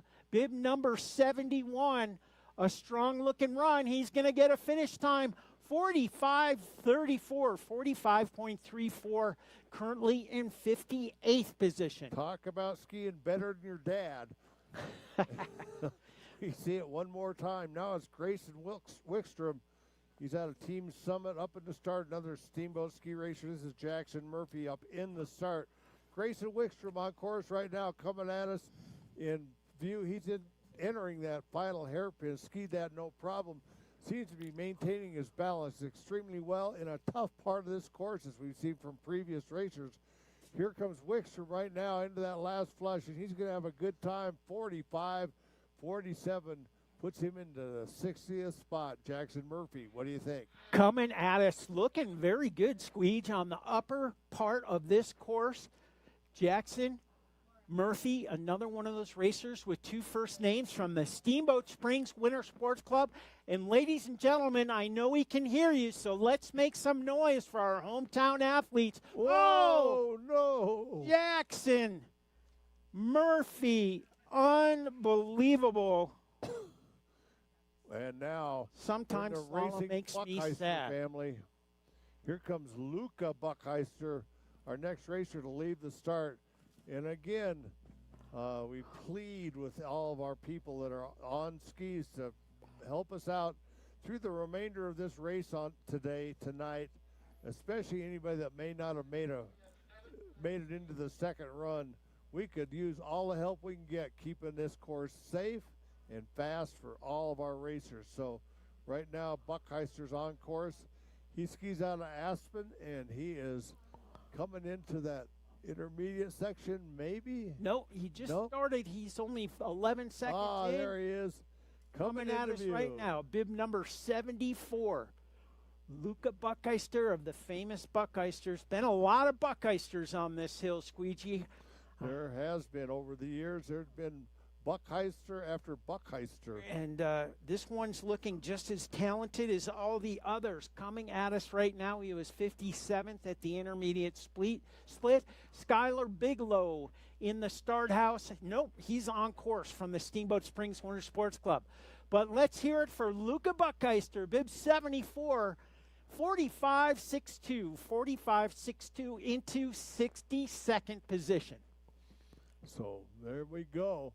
So Buckheister makes it to the finish, and we are looking at Skylar Bigelow from Steamboat Springs Winter Sports Club. He's 57th at the intermediate. Oh, gets a little outside and starts chattering those skis, but he's back on course and skiing really well as he makes his way through that final hairpin. Couple more big turns, one delay, and into that final flush. Ooh, and a Royal Christie all over the place. He's talented and balanced. Bigelow with a time 46 seconds flat into 63rd spot. Bergen Harberts, bib number 76. You can see him on the upper steep, dark, scary section.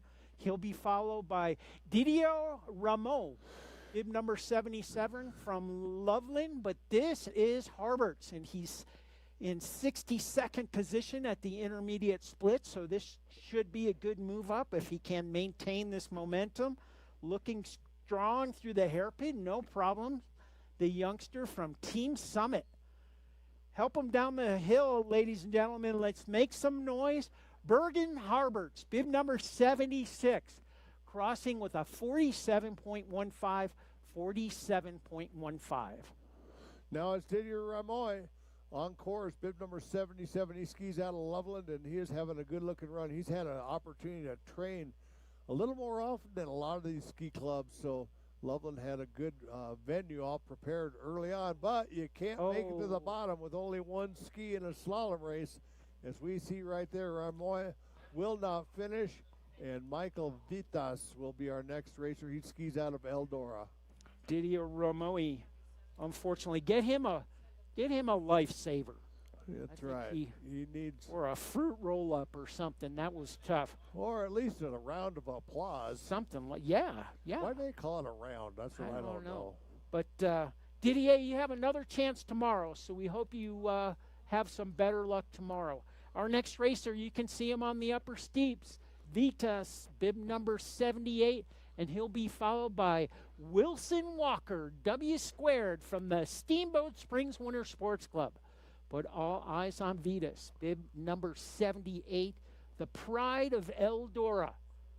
A good-looking run here for the youngster. Bib number 78, hoping to move up on this field.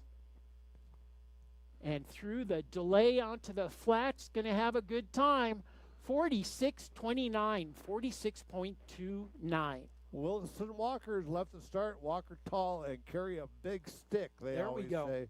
There we go. Here comes Wilson Walker, bib number 79. He's in view right now, and he is exhibiting a bit of caution, and I don't blame him one bit, getting through that tough part. He's through the saddle and just really having to struggle through these course conditions. Racing this late in the pack is never a fun thing, but everybody has to do it in order to work their way up towards the top of the field. And here comes Walker right now, bib number 79, and he is going to finish with a time of 48.19, 48.19, Coda Kaiser. Another Steamboat Springs athlete. So warm up the mitts, ladies and gentlemen. Coda Kaiser, bib number 80.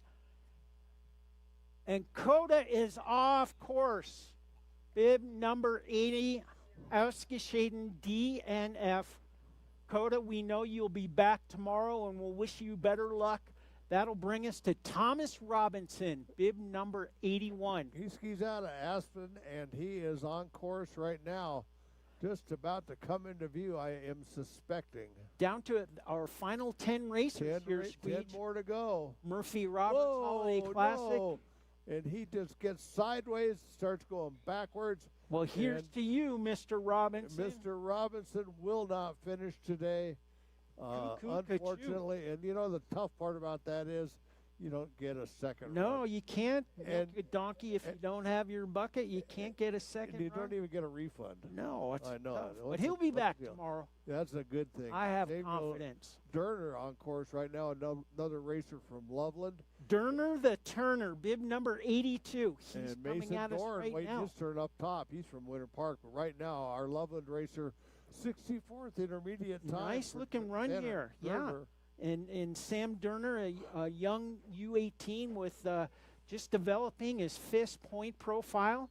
And this is a good looking run. He also has solar powered knuckle buckets. Another very conscious ski racer here. Durner the Turner, bib number 82, crosses with a 47.31, 47.31, moving up to 66th position. And Mason Dorn on course right now. And he says, darn right, I'm a ski racer, and here I come. He's making his way down. These are some big turns right there, struggling to keep into that firm snow next to the gates. You get outside here, and it is like skiing through the Great Western Sugar Factory outside of Longmont right now. He's coming down. One more hairpin, one more flush. This is Dorn across the finish line with a time of 52.21, 52.21. Grau Roda Maltas. He has ESP. He does have ESP. Yeah. And he is skiing for the Steamboat Springs Winter Sports Club all the way from Spain.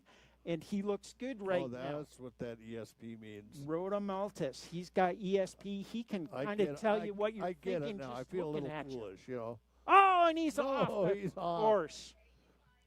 Oh. I have ESP, and mine said he was going to get it all the way to the finish. Now it's Leo Orton from Steamboat Springs Winter Sports Club, and Brady Woods waiting his turn. He's a Loveland ski racer waiting his turn up top. Right now, though, just coming into view, this is Orton.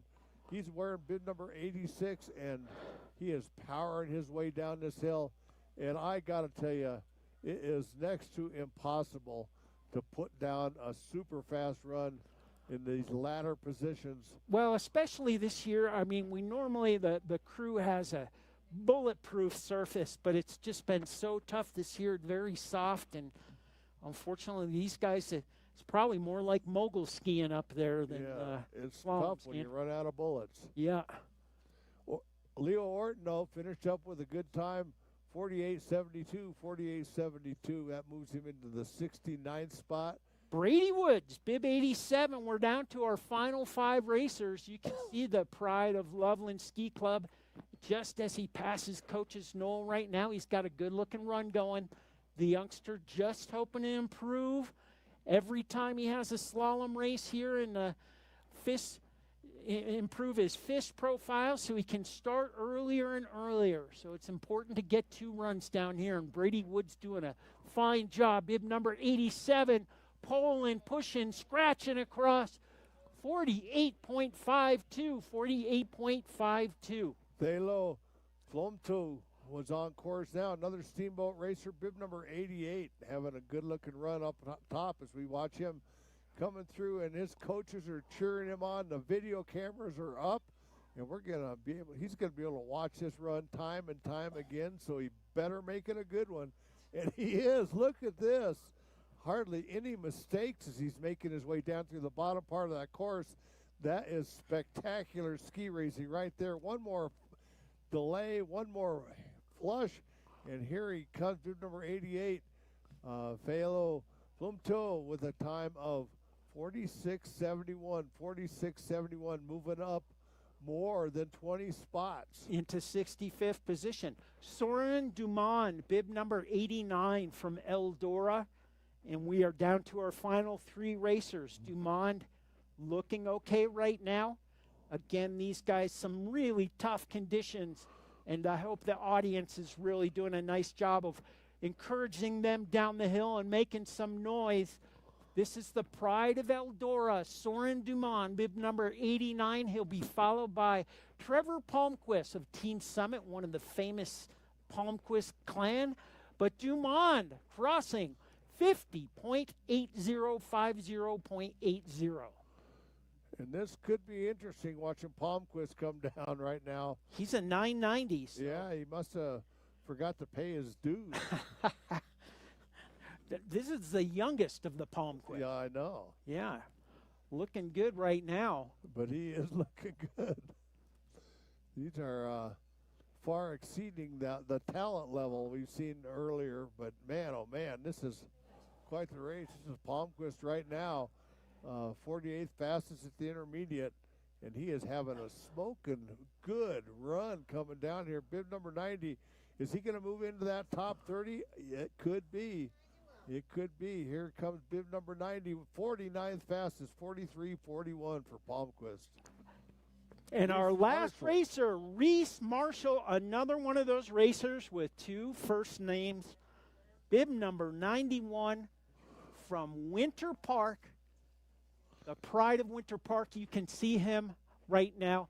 Again, our race leaders, the top five. In fifth position, Jos Braten Erland from the University of Utah. In fourth, Jevin Palmquist from Team Summit.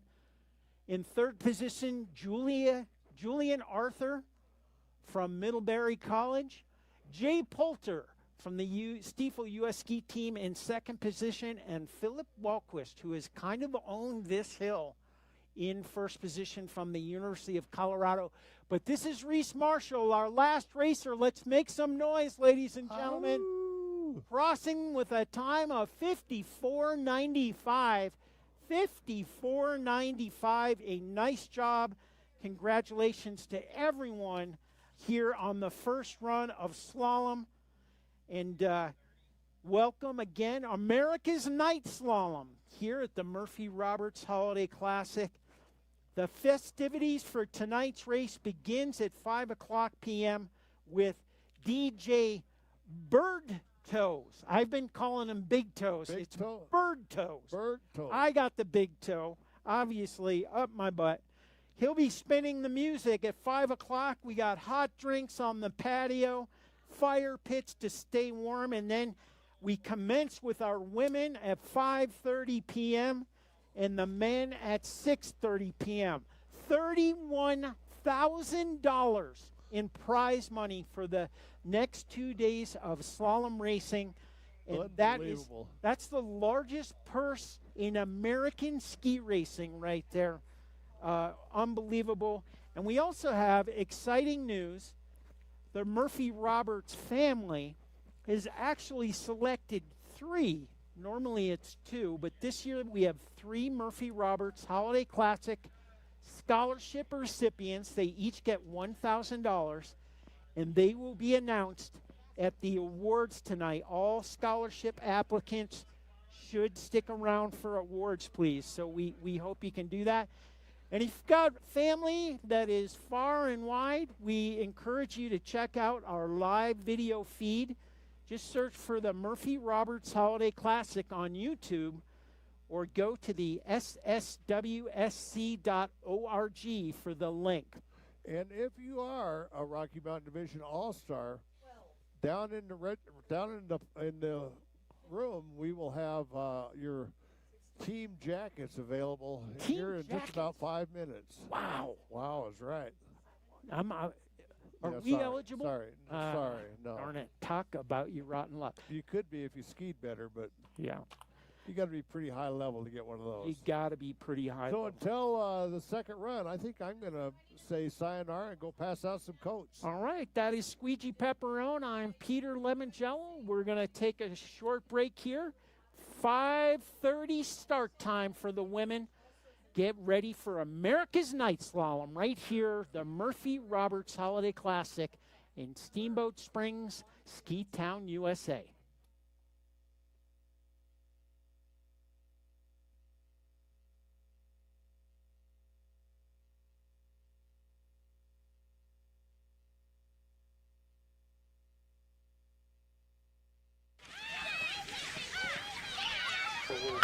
Please.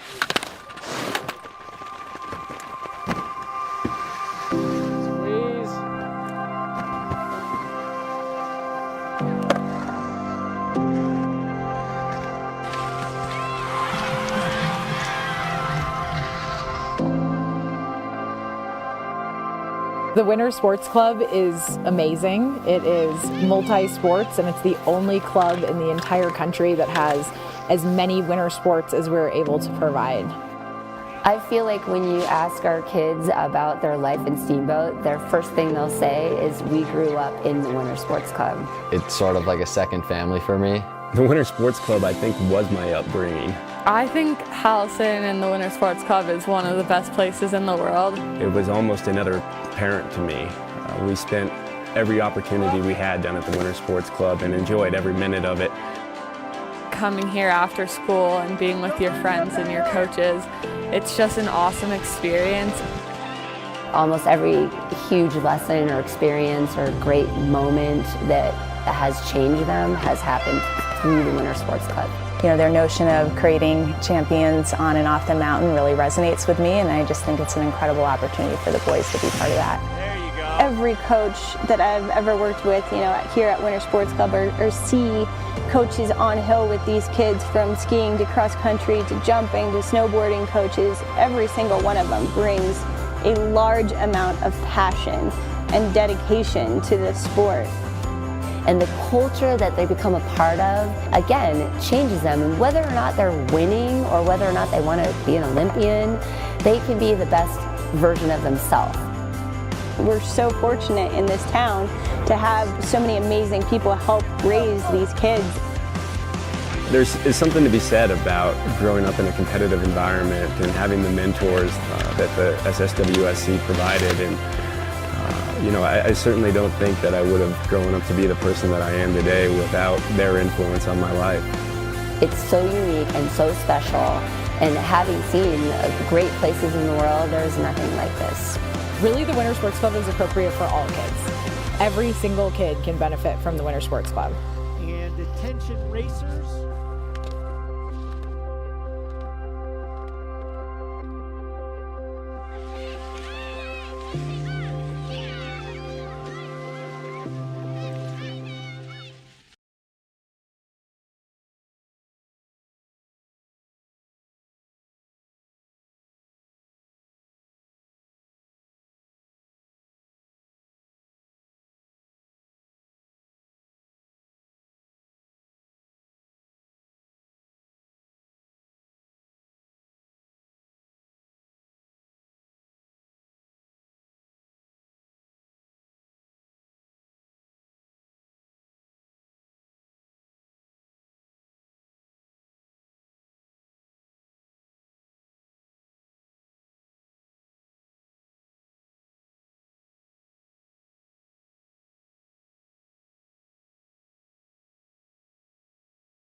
Murphy Roberts Holiday Classic.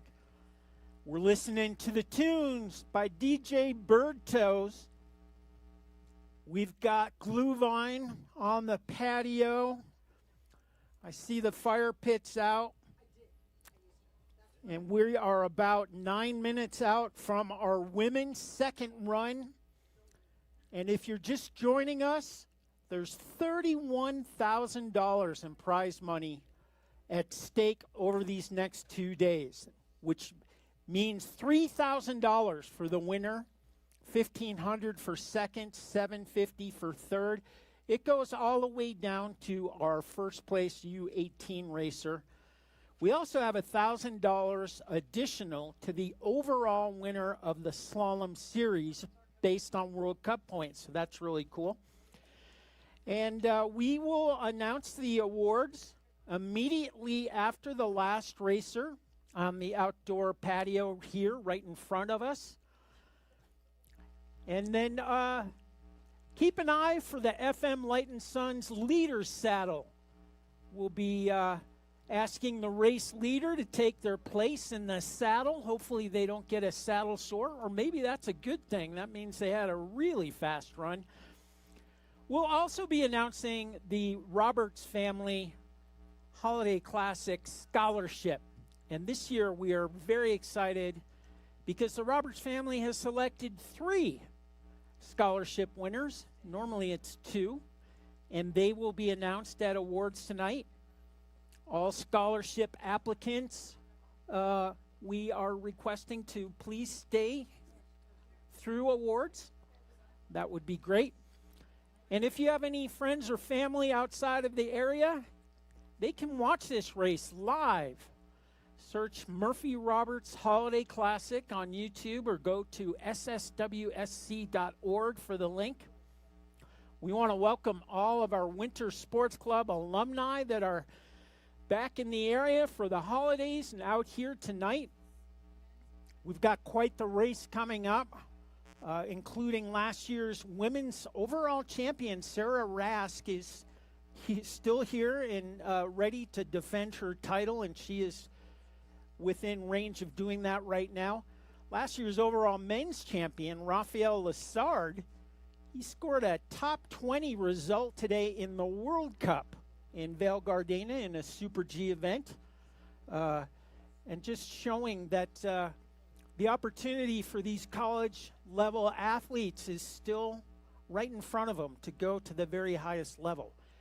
Anyway, we do want to thank our prize money sponsors, Dave Baldinger of Steamboat Sotheby's Realty and Chris Puckett of Edward Jones. David and Chris came up with the concept of this event. It is 24 years young right now. Next year we have a very, very big plans for the 25th. So thank you, David and Chris. Ron and Sarah Simon, U.S. Hang Glider and Paraglider Association. They're going to be doing a flyby, I think, during the national anthem. Dan Huber Jr., thank you, Dan. David Lamb of Edward Jones. The Colgan Foundation. Kislia family. Gwen Rogers and Emick Volkswagen. So that is great. The largest prize money purse in North American ski racing. And that is a testament to this event and the folks that are supporting it. Talking about supporters, we want to recognize the Steamboat Springs Winter Sports Club Gold Support Partners. City of Steamboat Springs, our hometown, Ski Town, USA, and the hometown of Howelsen Hill, the oldest continually operating ski area in North America, the greatest city park in all of America. Cloud9 Integrated Systems, Colorado Event Rentals, Conroy Moving and Storage, Native Excavating, Slifer, Smith and Frampton, Smartwool, Steamboat Radio, the Steamboat Ski and Resort Corporation, Steamboat Orthopedic and Spine Institute, Twin Enviro, Apex Waste Solutions, UC Health, SBNY. Thank you very much. This is accurate if they're different. And ladies and gentlemen, we are asking any of the men that are available right now, if you can please go up and slip the women's course, and the women will come up and slip the men's course, and then we have our first forerunner. I am legendary announcer Peter Lemongello, and I am joined by the one, the only Squeegee Pepperone, as we are here for America's Night Slalom.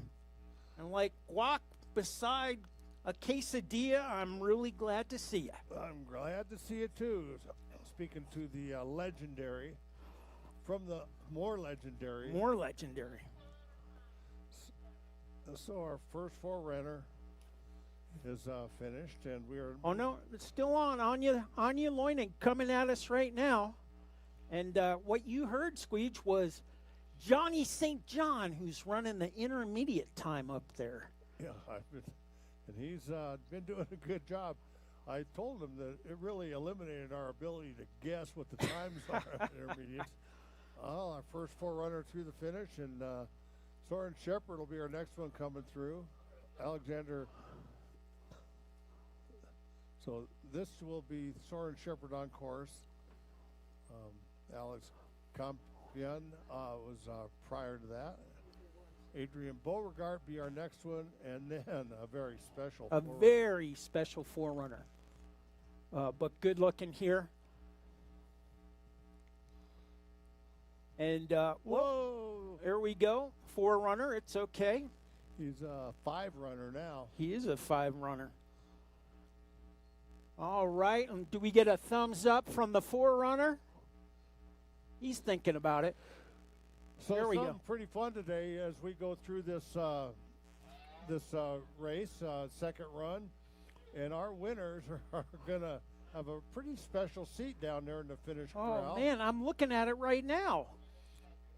They get a saddle up, and ultimately one racer's gonna saddle up and be able to ride off into the sunset with a pocket full of money. That is right. That is right. Our third forerunner, Adrian Beauregard, I believe. Is that a thumbs up, Adrian? Yes, it is. And ladies and gentlemen, take a look, take a gander to the top of the mountain. Somebody pretty special coming down, I know that. A cold wind blowing in from the North Pole. We must be getting ready for Christmas. Yeah, I think I saw Randolph streaking through the sky with that team of mule deer. There we go. And here we go, ladies and gentlemen. Yes, it is. Randolph, the red-nosed reindeer's owner. Yes. The jolly big guy right now coming at us.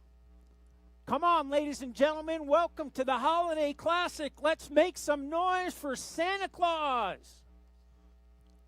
Santa Claus is getting to be a pretty good skier. We've been watching him for year after year, and it is just getting better and better. It is amazing. Must have been training at the Winter Sports Club here in Steamboat. Must have been. And Santa through the finish. Ho, ho, ho, Santa! And we are off, and we are running our first racer today, Josie Trueblood. She's got pioneer from the University of Denver. She's leading off the pack, and she's going to set the standard. We're going to race from the 30th fastest from the first run, down to the very fastest racer coming out of the start in the number 30 position. And it is going to be a rock fight out there. And we are underway, ladies and gentlemen. You can see Josie Trueblood from the University of Denver on course, and I am happier than a cotton candy stuck to a velour tracksuit to be here announcing. And we have the fastest intermediate time right now, Josie Trueblood. And she is setting the pace. A very rhythmical section here on the lower steeps, one flush to carry some speed. And Josie Trueblood, ladies and gentlemen, I think we're going to yes, we have a new race leader. 43.90, a combined time, 1:27.44. even faster than Santa Claus. That is incredible. Fast. That is fast. Maya Maxon, our next racer, Ski Club Vale, U18 skier, and she is on course. She finished, obviously, in the 29th position after the first run, and she is pushing her way down the hill right now. Fastest intermediate time with a 23.31 at the midway. Let's see, is she going to hang on and gain on that lead, or is she going to falter and leave True Blood on top of that podium? Here she comes right now, Maya Maxon, Ski Club Vale, ski racer across the finish line. Time 42.55, fastest second run time, combined time 125.84, and she moves into the number 1 seat. So saddle up, cowgirl. Campbell Butzlaff, bib number 33 from Colorado Mountain College, on course. She is looking good right now. One of the Skegels coming down through Coaches Knoll. I love this course set. There's this big delay right here, and totally changed direction on the hill using all of this beautiful Howelsen Hill. She was third at the intermediate split. Campbell Butzlaff has to move it up here, put the pedal to the metal if she wants to move into the leader's saddle. Is it enough? Not quite enough. 43.63, 43.63. Combined time of 1:26.69 for second position. Maya Maxon stays in the FM Light and Sons leader saddle. And now it's Solveig Moritz from Ski Club Vale. This girl's got all of those attributes. She's coming down the hill right now. She finished in the 27th spot after the first run. A couple mistakes. She eliminates those mistakes again, and it is going to be a rocket ship ride to the bottom of this mountain.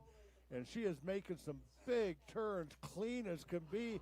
She's going to maintain her balance through that final little flush into one more hairpin and across the finish. Here's the Solveig Moritz with a time, fourth fastest, 44.37, 44.37, and moves into third place with a combined time of 1:27.33. Our next racer, bib number 23, Maddie Welling from Colorado Mountain College. She was in 26th position after the first run. You can see her right now on the upper steep, dark, scary section heading towards the coach's saddle right now.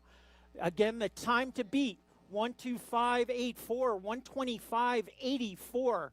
And that is Maya Maxon, who is in the leader's saddle.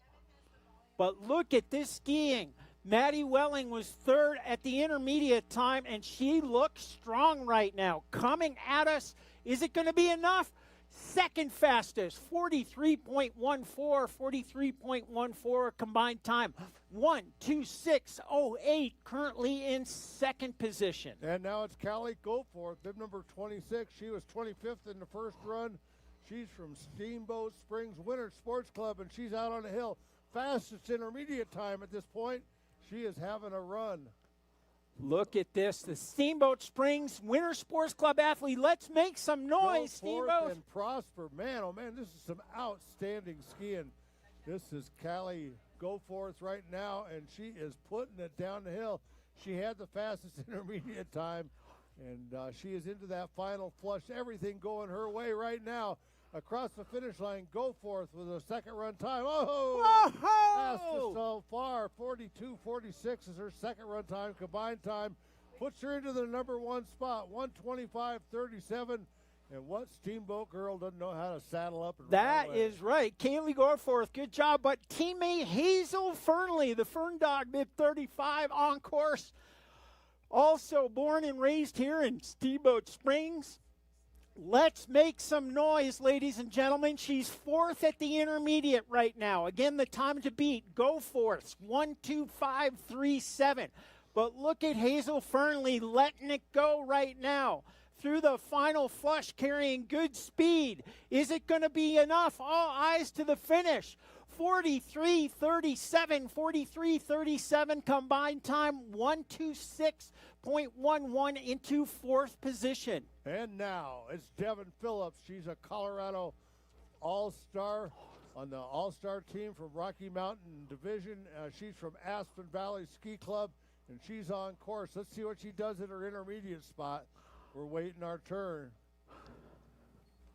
She was 23rd after her first run, and she's coming in 6th place on that intermediate spot. So we're coming down the hill. Devin Phillips right now on course, having a good run. Oh, locked up just for a brief second. Put her a little wide on that bottom part of the turn. She's got it back together. She makes her way across the finish line. Phillips with a second run time, 43.71, 43.71. Combined time, 126.41. Good for 5th.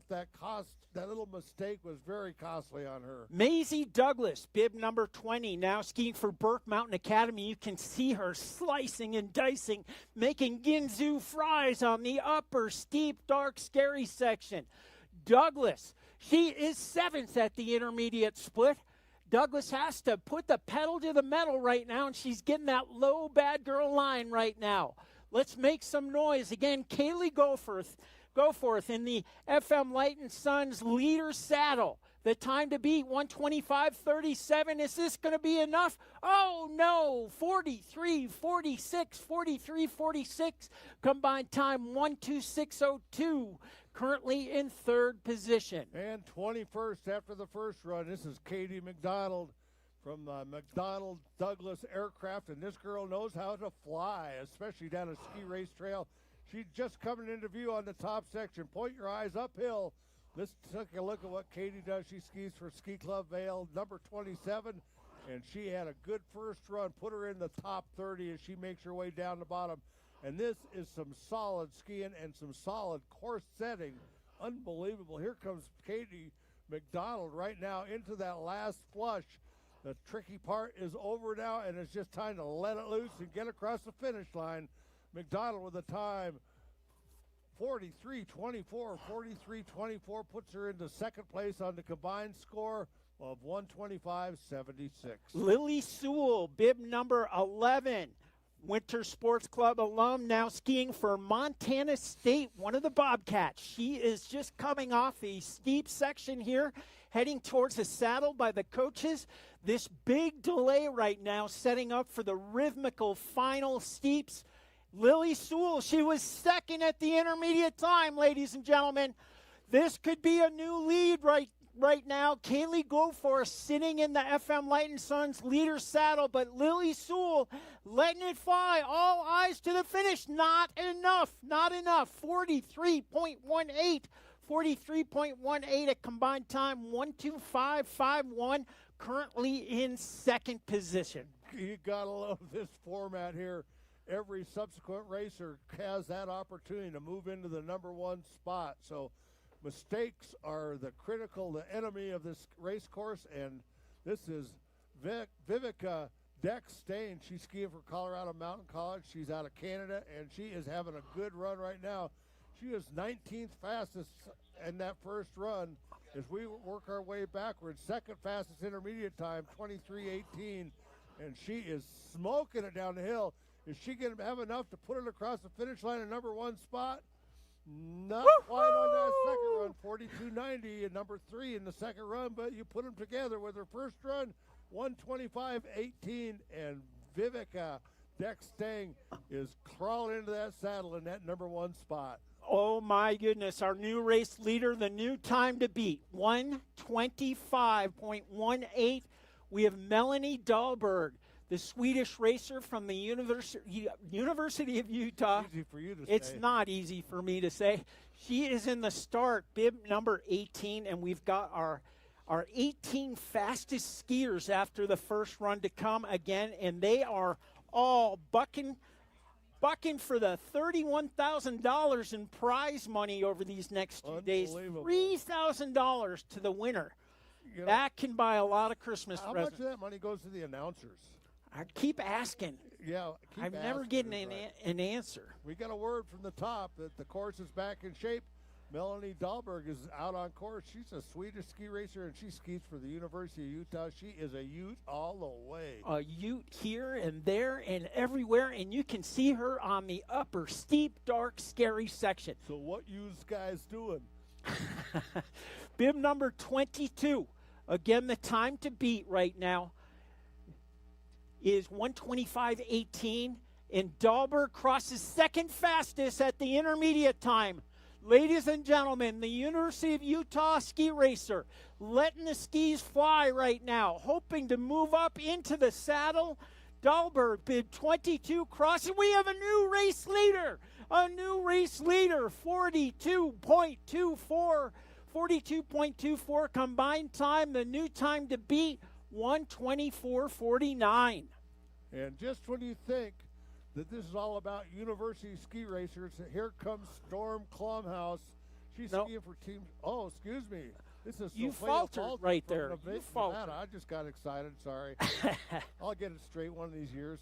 Oh, and her 13th fastest on their intermediate time. Could have been a bit of a problem with the button pushing up there, but we're about to find out. Sophia Falter on course right now, skiing for Nevada, and she is having a good-looking run. Maybe a mistake up top. We won't know until... Oh! The inhumanity of it all. Unofficial time puts her in 9th spot on that run, 43.43. And unofficially, 125.87. I say unofficial because she crossed the finish line. Yeah, and she's got to be more frustrated than a lactose-intolerant dairy farmer, I'll tell you. But there is a cold breeze coming in right now, and it must be a storm, ladies and gentlemen.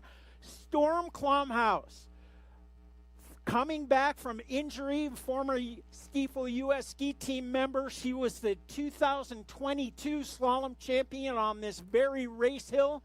Storm Klumhouse, the time to beat, 1:24.49. Is it going to be enough? Klumhouse crosses, and we have a new race leader. 42.55, 42.55, the time to beat, 1:24.35, 1:24.35. Storm Klumhouse, hop up into the FM Light and Sun saddle. And our next racer coming down from Norway in Williams College, Hested Vognhild Guru Hested Vognhild, bib number 16. She is 15th after that first run, and she is having a race and a half right now as she makes her way down. Guru Hested Vognhild, bib number 16. From Westminster College, she looks strong. She was 6th at the intermediate time, and she's going to cross with a 42.54 and a new race leader. 42.54, the new time to beat, 1:24.00. 1:24.00. Katinka Lunder, the Norwegian skiing for the University of Colorado. She was 14th after the first run. She looks very good right now. No problem up top. Second fastest split. Look at this, ladies and gentlemen. Hested Vognhild, bib number 16 from Westminster College in the leader saddle. Is it going to stay there for very long? I don't know. Katinka Lunder crossing, and we have a new race leader. 41.79. 41.79, the new time to beat. Clear this out. Holy cow, 1:23.11. Clear the smoke. She's on fire. Fast skiing. Now, after the first run, finishing in 13th place, this is Sophia Totsi, bib number 2, skiing from Middlebury, and she is out of the start and on course, working her way down that top part. Is she coming into view? We don't see her yet.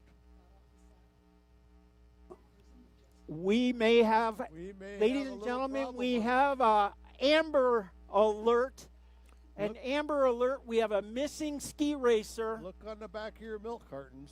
Unbelievable, ladies and gentlemen. It appears Totsi, bib number 2 from Middlebury, is a DNF. We're waiting. We hope she's okay up there.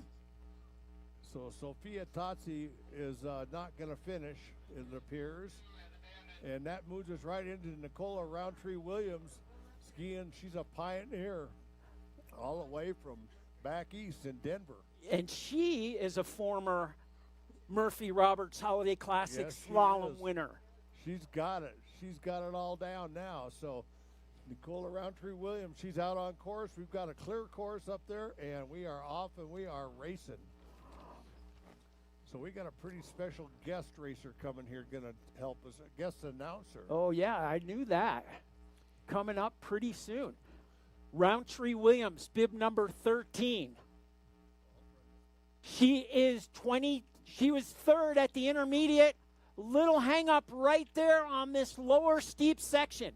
Again, the time to beat is Lunder. Katinka Lunder, bib 21 in the FM Light and Sons leader saddle. Do we have a lead change here with Nicola Roundtree Williams? Yes, no, we don't. 42.18, 42.18 into second position. Overall now 1, it's 2, 3, 2, 5. 1, 2, 3, 2, 5. 1, 2, 3, 4, 5. It's okay. Ashley Campbell on course right now. Another Buffalina. She's skiing out of Canada and now living in Boulder, skiing for the University of Colorado, and she is a fighting Buffalina, and she is fast. 11th after the first run, and we're about to move in our top 10 as we work our way down. So here comes Ashley Campbell, fourth fastest on the intermediate, 22.84, and she is really, look at her moving up. Oh, no. Oh. Campbell unofficially with the second fastest second run time, 42.11, which would have put her into a 1:23.15, but we're going to have to hear from our jury before we make a final determination.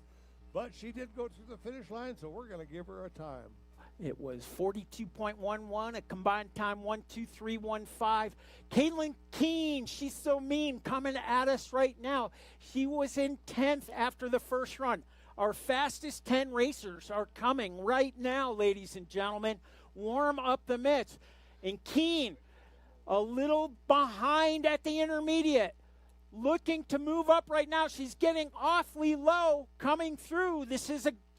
I don't know if it's going to be enough. All eyes to the finish. Not enough. 42.70. 42.70 combined time. 1:23.66, currently in fourth position. And now, all the way from Italy and the University of Denver, this is Cecilia Pizzinato, and she is on course right now, working her way down through the top part. We can see her just coming into view, about to round Coach's Knoll, and she is on the bottom part of the course, 19th fastest intermediate time, as she makes her way down. This is Cecilia Pizzinato, and she is having a good one as she makes her way down. Is she going to have what it takes to take over that top Katinka Lunder's spot? We're going to have to wait and see. My guess is there's just been one too many mistakes for Pizzinato, and she finishes in 17th spot with a 43.56 combined time, 1:24.42, holding down the number 7 spot so far. Christina Jakobsen, bib number 14, the Norwegian, skiing for the University of Utah, just coming into view right now.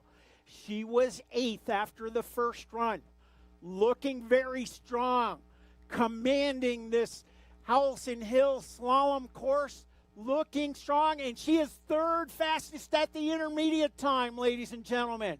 Lunder may be in trouble right now as Jakobsen, bib number 14, lets the skis run right now. It must be jelly, because jam don't shake like that, ladies and gentlemen. Jakobsen, our race leader, 41.64. Fastest second run time. Our new race leader, 1:22.35. Hop up into the FM Light and Sons leader saddle. Nearly a second ahead. That was unbelievable. Mia Hunt now on course. She was 7th after that first run, and this girl can ski like you can't believe. She'll be followed by Tiana Bruce from University of New Hampshire, and she came from Vail, but right now it's Mia Hunt on course. She's wearing bib number 12, and she is putting down a course. A little struggle out in the soft snow. That's going to cost her big time as she makes her way down, but she's got it lined up. One more flush, one more hairpin across the finish line. Mia Hunt, bib number 12 with the time. Whoa! Fastest so far, 41.30 for the second run. That puts her with a combined time of 1:22 flat, and she moves into the saddle. So saddle up, Mia. You're on top of the pile. Tiana Bruce, bib number 3 from the University of New Hampshire. Up top, she was 6th after the first run. Again, our race leader, Mia Hunt. She won this race before. I think it was last year she won this race. And she is sitting in the FM Light and Sun Leaders And Tiana Bruce having some difficulty, easy for me to say, up top. She was 11th at the intermediate split. The UNH racer, bib number 3, approaching the finish. Tiana Bruce crosses with a time 42.38 into third position, 1:22.87. Now all eyes on Sarah Rast, the Swedish racer. This girl is a racer and a half. She won both GS and slalom at the NCAA championships last year. Unbelievable. She was the overall winner at the Holiday Classic last year, and here she comes right now. She is 5th after the first run. Her intermediate split, 7th. She's going to have to pour on the gasoline right now, ladies and gentlemen. Let's make some noise for the DU Pioneer. Sarah Rask approaching the finish. The time to beat, 1:22.00. Not enough. 41.81 combined time, 1:22.27 into second position. Yeah, just a few mistakes in that top part of the course. Now let's look at Alexa Brownville, a Canadian fighting Buffalina all the way from University of Colorado way back east, and she is on course right now. How will she do as she approaches that intermediate sign? We can see her up on course right now, and she is making some moves down this hill. Holy guacamole, this girl is putting it down. She is making some huge turns, and those are some big turns. Here comes Alexa Brownville right now, the fighting Buffalina, and she is on a stampede all the way to the finish line. Brownville crosses with the 5th fastest second run time, 41.99. That moves her into 4th place on the combined times of 1:22.43. Hannah Soria. Hannah Soria, Steamboat Springs Winter Sports Club alum, a graduate of the Steamboat Mountain School, now skiing for the University of Colorado. She is qualified for the NCAA championships the last 2 years, and she looks very strong right now. Comfortable coming back here. This was her home hill for a long time. Skied 4 years for Colby College. Hannah Soria had a little difficulty. She's a little behind at this point. Gonna have to put the pedal to the metal. Oh, and she gets very late, and she is off the course. Oh, no, Soria from 3rd place to DNF. What a shame. Now we're moving into our number 2, our second fastest from the first run, Paige DeHart. She is another Buffalina, and there are a lot of collegiate ski racers sitting on top of the pile right here, right now at the Murphy Roberts Holiday Classic. Man, oh man, what a race we got going. Paige DeHart is on course. She should be coming into view up there, just coming off that upper road, and there she is. You can see that snow flying off of her skis as she makes her way down into the bottom part of the upper pitch in by Coach's Knoll, getting some last-minute advice from her coach, and she is on course. Is she going to do it? 8th fastest on the intermediate. That doesn't look good for her at the finish line, but anything can happen because this is ski racing and slalom at that. Man, oh man, this is some turns. And she is cruising down across the finish line into 3rd spot after the second run, 41.17. And look at that. Whoa! Time, 1:21.90 for DeHart as she moves into the number 1 spot, but it ain't over till it's over. And no. Take a look at this one up here. Ladies and gentlemen, it all comes down to this right now. Our race leader after the first run from the University of Colorado, Louison Acambre, has just kicked out of the start. The time to beat, Paige DeHart's 1:21.93. 121.93. This is Acambre, the French woman, bib number 1, putting down the scorching first run time of 39.91. Let's see if she can do it again, ladies and gentlemen. Acambre, 14th at the intermediate. She's going to have to play some catch up, and she is getting a little low and late right now. DeHart, our race leader, sitting in the FM Light and Sun leader saddle. But all eyes on Acambre as she approaches the finish. Is it enough? No, Acambre, 42.31 into 3rd position, 1:22.22. Congratulations, Page to Hart. But, Oh, you my know, goodness. It ain't over till it's over. We got the fastest of the fast. We worked our way through the top 30, and we are now moving in to the 31st racer from the first run. And man, oh man, no, that top 30 really put on a show. Unbelievable. Page to Hart proving that that you can't microwave success. You know what I mean? I do know what you mean. She really, really had a great run. Page to Hart, she was second after the first run, third on the second run, and she's done it. Luca, she is the champion of America's Night Slalom, the Murphy Roberts Holiday Classic. You know, I'd stand to say she is the likely champion. Likely champion. Likely champion. And we have Liv Imregi from Great Britain. Bib number 24 is getting ready in the start. And we have a incredible up and coming guest announcer. We have Luca Perricone. Luca, what do you think of this race here tonight? It's awesome. It is awesome, isn't it? It is incredible. And we're here at Howelsen Hill. This is the greatest city park in all of America, don't you think? Yeah, I do. You know, they even have ski jumping here in the winter. Yeah, I know, I do it. Oh, no way. That is awesome. Who's on course right now? Can you say her name? Nope. Liv Imregi. Liv Imregi, she's from Colorado Mountain College. What place was she in after her first run? 31. 31st, and she's coming at us right now. Can you see her up there? Yeah, I can. She was 29th at the intermediate split. This is Liv Imregi, and I'm going to let Luca Perricone call it from here. Luca, what do you think of this skiing? It's awesome, and they're really good at it. Very good. Liv Imregi, she crosses with a time of 43.54. and the combined time? 1 minute and 27.14. Yes, into 27th position. Our next racer, Mari Rennick from Ski Club Vale. She is on course right now, bib number 36. Oh no, ladies and gentlemen. Check the back of your milk carton. We have a missing racer again, Luca. Where do you think she went?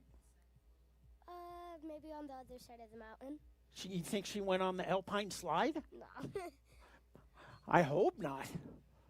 Unfortunately, Rennick, bib number 36, is going to be a DNF. But Mari, I know you're going to give it your all. She has another chance tomorrow at the second day of slalom here. Our next racer, her name is Whitney Diamond, and she is also from Colorado Mountain College. What place was she in after the first run? 33. Nice. And where is she at the intermediate split? 25.9. 09, which is in 30th position. So this is a pretty good run coming right now, Whitney Diamond, bib number 41. He's coming down fast. Very fast. Whitney Diamond crossing with a 45.72, currently in 30th position with a 1:30.09. 1:30.09. Nadia Lunig, bib number 25 from Team Summit. You can see her on the upper steep, dark, scary section. Yeah.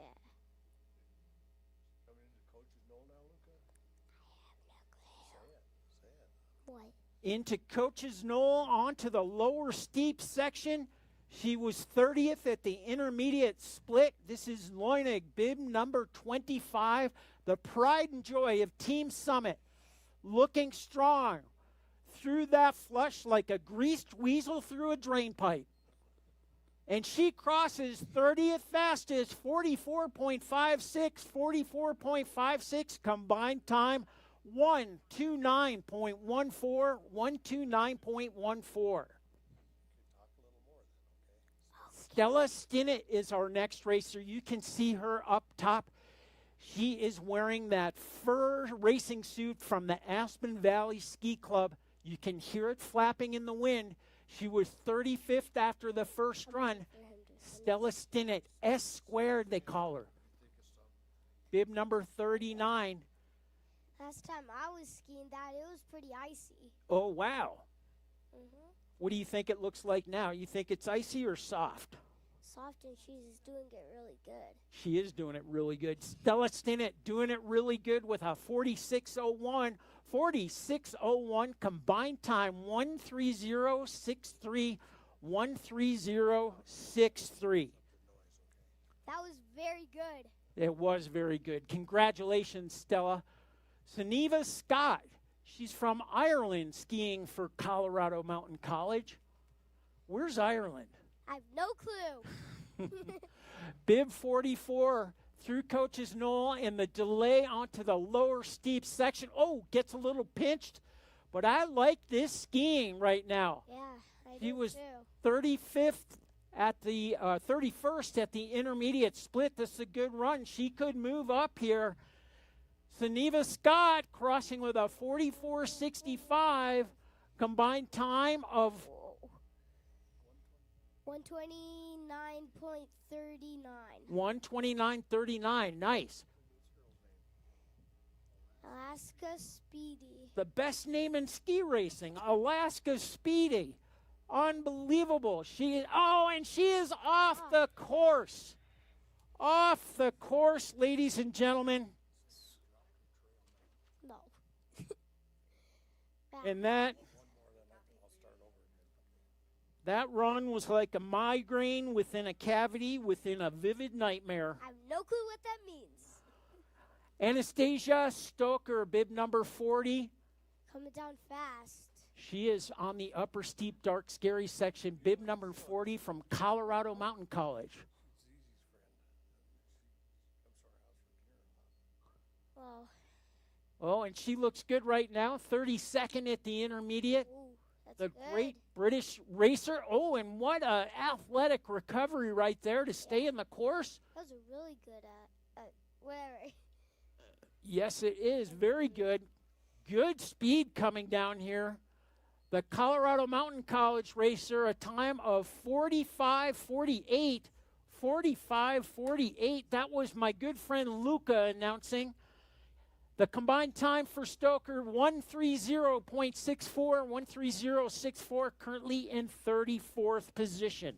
Now it's Sophie Haggard coming at us, another CMC racer, and she is a U21. She was 39th after the first run with every intention of moving way up that ranking. As here comes Sophie Haggard, and she is the long-lost great-granddaughter of the great Merle Haggard, and she is putting it down like a country song right now. Man, oh man, she is moving out into that final hairpin. Sophie Haggard with a combined time of 35th with a 1:31.6. She is 35th after the second run as well. Next racer, Mackenzie Cross from Team Summit. She is on course. 12 seconds in, there she is. You can just see her breaking over onto the really steep, dark, scary section. I'm not talking about the steep, dark, scary section. But the really steep. The really steep, dark, part. scary section. Yeah. Cross. I wouldn't even go in there. Intermediate time with a time of 25.66, currently in 36th position, hoping to move up. The youngster from Team Summit.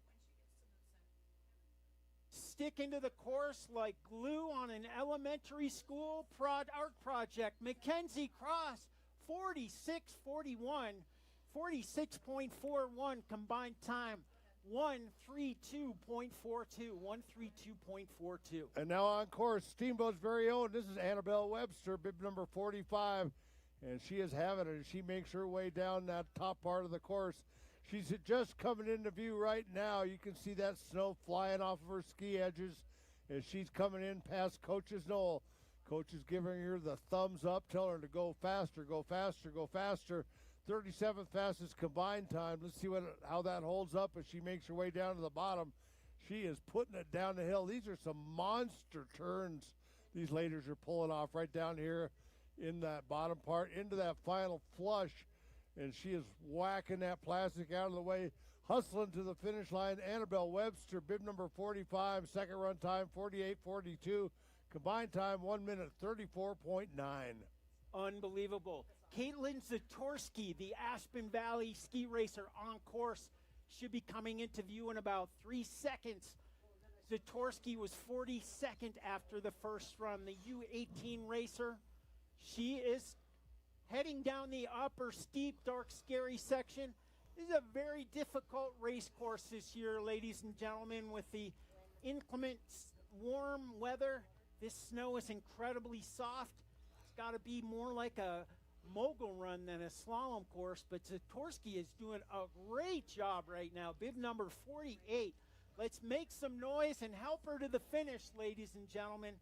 Zatorsky, bib number 48, through the final hairpin, and she crosses with a 48.50, 48.50, a combined time of 1:35.35, 1:35.35, currently in 38th position. And again, from Steamboat Springs Winter Sports Club, Riwani Shretha on course right now, and she is just into view now on that top part. And this top steep part is really deceiving at how fast you get going. She's making right past the coach's knoll and into that bottom part of the course.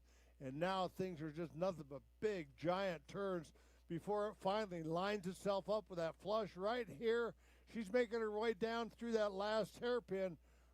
Rawani right now across the finish line with her second run time, 37th fastest, 46.97 combined time, 1:33.97, and she moves into 37th spot. Loveland Ski Club, Sophia Stanley, bib 43. Just coming into view, there she is, ladies and gentlemen. Elizabeth Bergen from Winter Park is in the start. Again, you are listening to the tunes of DJ Birdtoes, ladies and gentlemen. We hope you're enjoying this. Gonna have a rave here at Howelsen Hill. Whoa, big stumble. Oh my Stanley goes down. Stanley goes down and out, and that will be a DNF. Did not finish for Sophia Stanley. She has got to be more frustrated than a life insurance salesman at a Buddhist retreat. Unbelievable, ladies and gentlemen. Elizabeth Bergen, bib number 50, has just left the start, the Winter Park racer. She'll be followed by Eden Domino, bib number 55, who's in the start, but just coming into view right now, ladies and gentlemen. And these racers can hear you, so let's make some noise. The Winter Park youngster, Elizabeth Bergen, bib number 50. We did not come down here to Howelsen Hill to stand around by No, we didn't. the glowing fire and not make any noise. And she is getting after it, and you know the difference between an ordeal and an experience is your attitude. And she and she has gone off the course. Unbelievable. Elizabeth Bergen, I know you'll be back tomorrow, Elizabeth. Good luck tomorrow. Now it's one of the two Domino sisters, and this is Aiden Domino on course right now.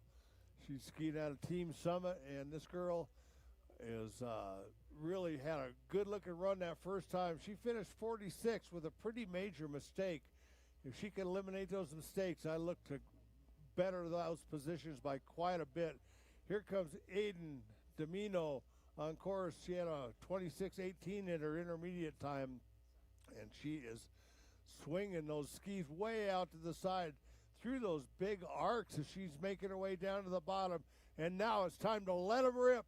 Get going. It's straightened out, and it comes across that finish line. Domino crosses with a second run time, 48.46, combined time 1:37.48, and that puts her in the number 40 spot. Elsie Bozung, bib number 61. We're down to our final 8 racers, ladies and gentlemen, of our women's race here at America's Night Slalom.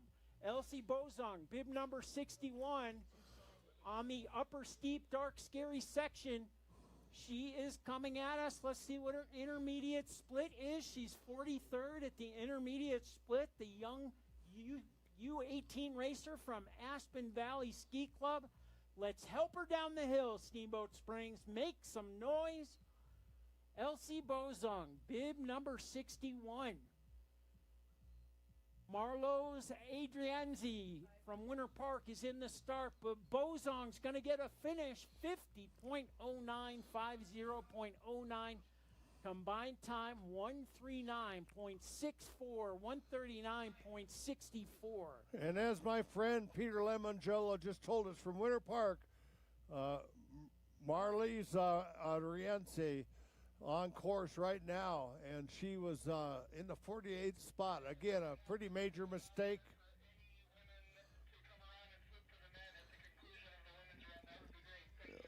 Well, we got a request that you ladies that are still out there in the crowd, or even if you're not in the crowd, we need you to strap on those skis one more time and put a big slip together for the men.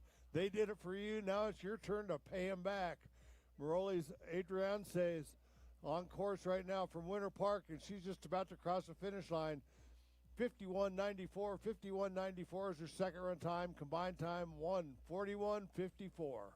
Ruthie DeMino is on course, bib number 54, just leaving the start house, will be coming into view. She'll be followed by Roxy Kroger, bib number 53 from Aspen Valley. Again, unofficially, Paige DeHart from the University of Colorado. Hotter than a meteor hitting a gas truck parked at a fireworks warehouse. She is your race leader, and congratulations. She is $3,000 richer, Squeegee.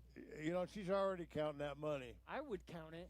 You know. My goodness. Ruthie DeMino, bib 54. She's coming at us. Let's make some noise, ladies and gentlemen. Just a few more racers. And she crosses with a 50.00 combined time, 139.64, 139.64. And this is Roxy Kroger right now on course, another Aspen ski racer. And she is rocking and rolling down that top part of the course, making some nice arcs. This, surprisingly, that top part is the easy part, because once they hit this point right here, all of a sudden those turns get huge, keeping your elevation on each turn. She seems to be losing a bit of that elevation, making her way down. Here comes Roxy right now, Roxy Kroger from the Aspen Valley Ski Club, and she's got it back together, getting those turns back in the appropriate spot on the hill. Nothing like a little flush to help you line out your ski racing as you make your way across the finish line. Roxy Kroger with the second run time, 51.19, combined time, 1:41.64. Naya Brogy, bib number 63 from the Steamboat Springs Winter Sports Club. Ladies and gentlemen, let's make some noise for one of our hometown athletes, Naya Brogy. Just coming into view, there she is on the upper steep, dark, scary section.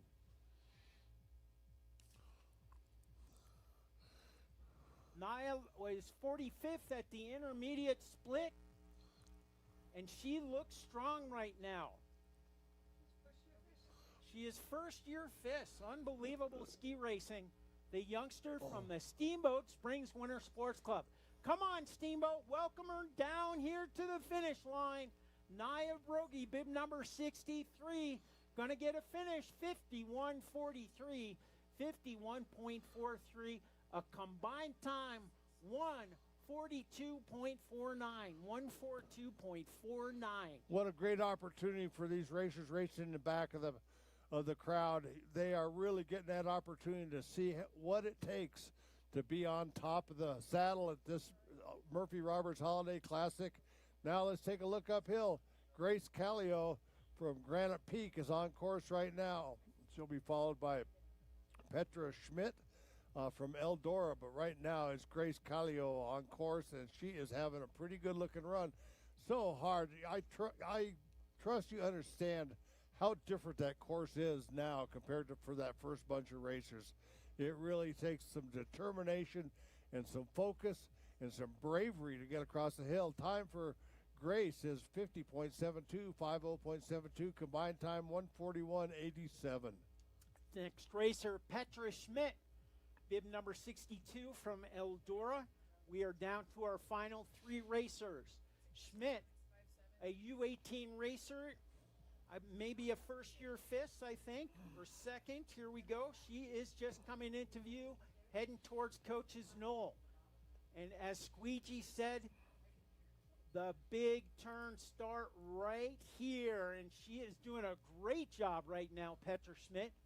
Bib number 62, she'll be followed by Sarah Fell from Loveland Ski Club and Great Britain Racing.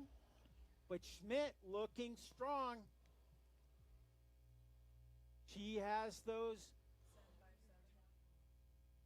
wind and solar powered shin guards. Schmidt crossing with a 51.57, 51.57 combined time, 142.98, 142.98 currently in 47th position. And from across the pond, a great British ski racer and a great British ski racer. Great British. Skiing for Loveland Ski Club right now. This is Sarah Fell. She was in the 54th spot, and we only have one more racer to go after this. But let's put them together for these final couple ladies. They need your support. They need our support. Let's put your hands together. Here comes Sarah Fell, our second to the last of the ladies skiing at day one Murphy Roberts Holiday Classic. And man, oh man, what a race it's been. How about Paige DeHart? She just crushed it out there. But Sarah Fell is crushing it right now with a second run time, 50.75, combined time, 142.33, and our final racer is in the gate. Our final racer, Hazel Barker, bib number 58 from Aspen Valley, is on course. Again, our congratulations, Paige DeHart, the CU Buffalina, your race winner unofficially. Mia Hunt in second position from the University of Denver. Louison Acambre in third position from CU. Sarah Rask in fourth position from the University of Denver, and University of Utah's own Christina Jakobsen. All five of those ladies in the money right now. Our last racer, let's make some noise and welcome this young woman down the hill. Hazel Barker, bib number 58 from Aspen Valley Ski Club, looking strong. First year FIS racer coming at us, and she's going to get a finish time here of 54.63, 54.63 combined time, 147.54, 147.54 into 49th position. Unbelievable. Well, congratulations to those top racers, and I think it's just unbelievable. The top 10 racers are all university skiers, which just lends itself to the quality of the university NCAA skiing programs that we offer in this country.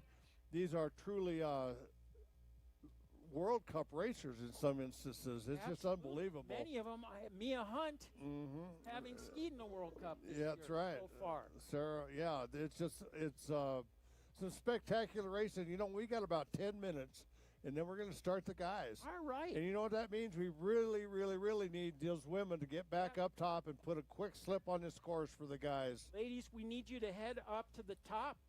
And I would say that it is just good karma to go back up to the top. Want to welcome all of our University of Colorado alumni in the audience tonight. Our Steamboat Springs Winter Sports Club alumni. $31,000 in prize money for 2 days. Big thanks for our prize money sponsors, Dave Baldinger of Steamboat Sotheby's Realty, Chris Puckett of Edward Jones, Ron and Sarah Simon, U.S. Hang Glider and Paraglider Association, Dan Huber Jr., David Lamb of Edward Jones, the Colgan Foundation, the Kislia family, Gwen Rogers, and Emick Volkswagen. Again, if you are just joining us, welcome to America's Night Slalom here at the Murphy Roberts Holiday Classic. You're listening to the tunes of DJ Birdtoes right now, ladies and gentlemen. We have Glühwein on the patio. We have fire pits to stay warm. And we have our men's race starting in about 9 minutes, ladies and gentlemen. Unbelievable. $31,000 for 2 days of racing. That means $3,000 for our race winner, $1,500 for second, $750 for third, $500 for fourth, $250 for fifth. And then we do the same thing with the juniors, $500 for first, $300 for second, $200 for third, and also $250 for the first U18. It's a max prize purse, the largest in North American ski racing. And then the overall champion of the slalom series based on World Cup points will get another $1,000. Unbelievable ski racing here, ladies and gentlemen. And just an update from the jury, we are going to a 6:40 p.m. start for the second run of men's slalom here. We are all agog and a glitter as we await the men's champions to come down this race course. The fastest men in the Rocky Mountain. Actually, we've got people from all over the country here. Fastest racers in America at America's Night Slalom. This is Peter Lemongello going to take a short break. Again, our slalom action will continue with our men's second run at 6:40 p.m. Steve! I never did get a hands-on finish.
Attention racers and race fans, the report by referee has been posted.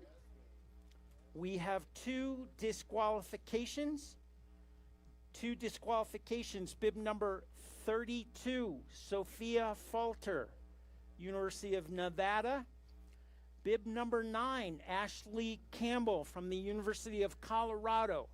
You both appear on the report by referee as a disqualification. Once again, Sophia Falter, bib 32 from Nevada. Ashley Campbell, bib number 9 from the University of Colorado. You appear on the report by referee as a disqualification. If you feel this is in error, you can get your small pouch of gold bullion and come into Olympian Hall and protest. Thank you.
And ladies and gentlemen, if I can have your attention, please.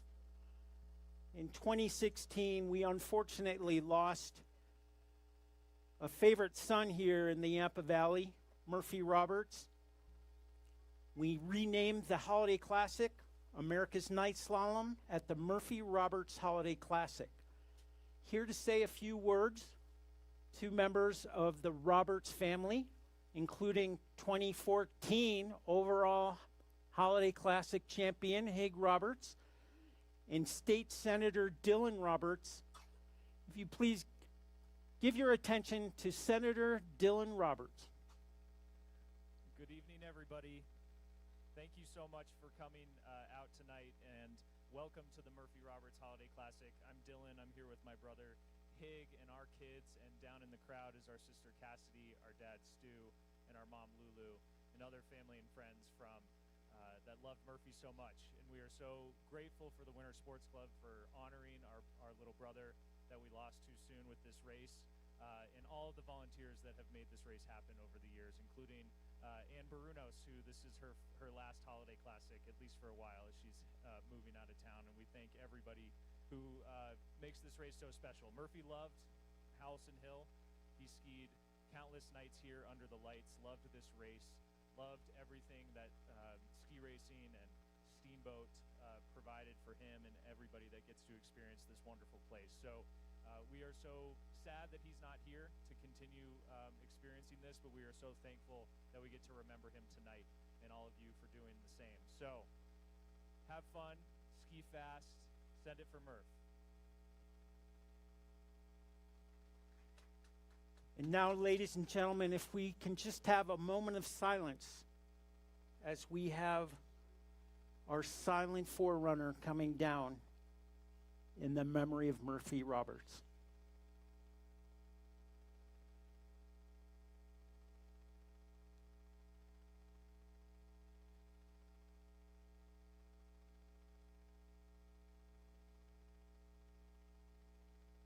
Thank you, ladies and gentlemen. And we have exciting news from the Roberts family tonight. Instead of 2 Murphy Roberts Holiday Classic scholarship recipients, we have 3, and that is incredible because each recipient will receive $1,000. These awards will be announced tonight after our awards ceremony. We ask that all scholarship applicants please stick around for awards. I think our first forerunner is Ian Hopt.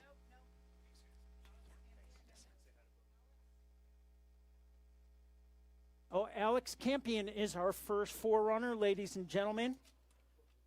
And again, thank you to our prize money sponsors, Dave Baldinger of Steamboat Sotheby's Realty, Chris Puckett of Edward Jones, Ron and Sarah Simon, U.S. Hang Glider and Paraglider Association, Dan Hubert Jr., David Lamb of Edward Jones, the Colgan Foundation, the Kislia family, Gwen Rogers, and Emick Volkswagen. Our first forerunner, Alex Campion, is on course right now, ladies and gentlemen. And we have an incredible field. We've got 74 men here in the second run of slalom racing here, America's Night Slalom, the Murphy Roberts Holiday Classic, right here in Ski Town, USA, Steamboat Springs, Howelsen Hill, the greatest city park of America. Alex Campion coming at us right now. Looking good right now, and we have DJ Birdtoes spinning the music again. Hot drinks on the patio. And we're looking to see a thumbs up from Alex. How was that, Alex? Do we have a thumbs up? Yes, we do. Good looking run. Our second forerunner, Soren Shepard. Soren Shepard, our second forerunner, is on the course.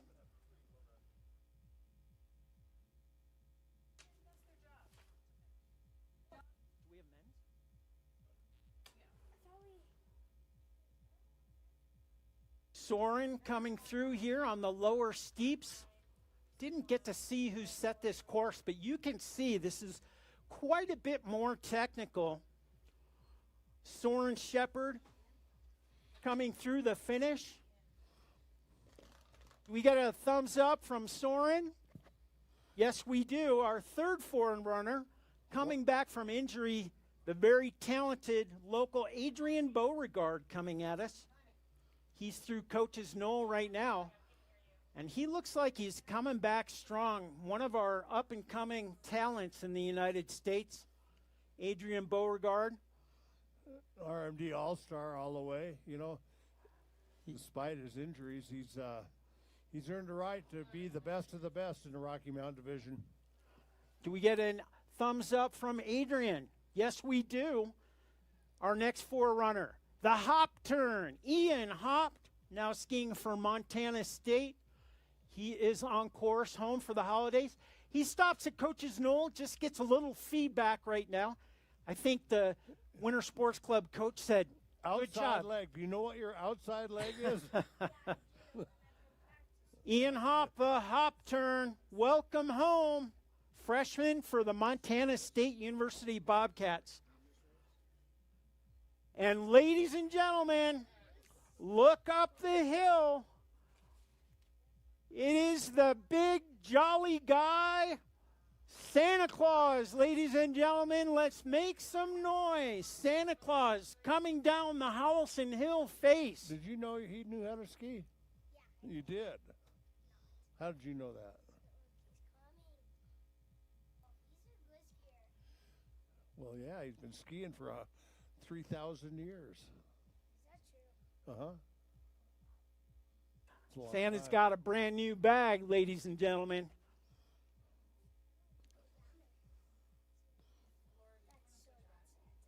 Oh. Santa, let's hear it. Come on, everyone.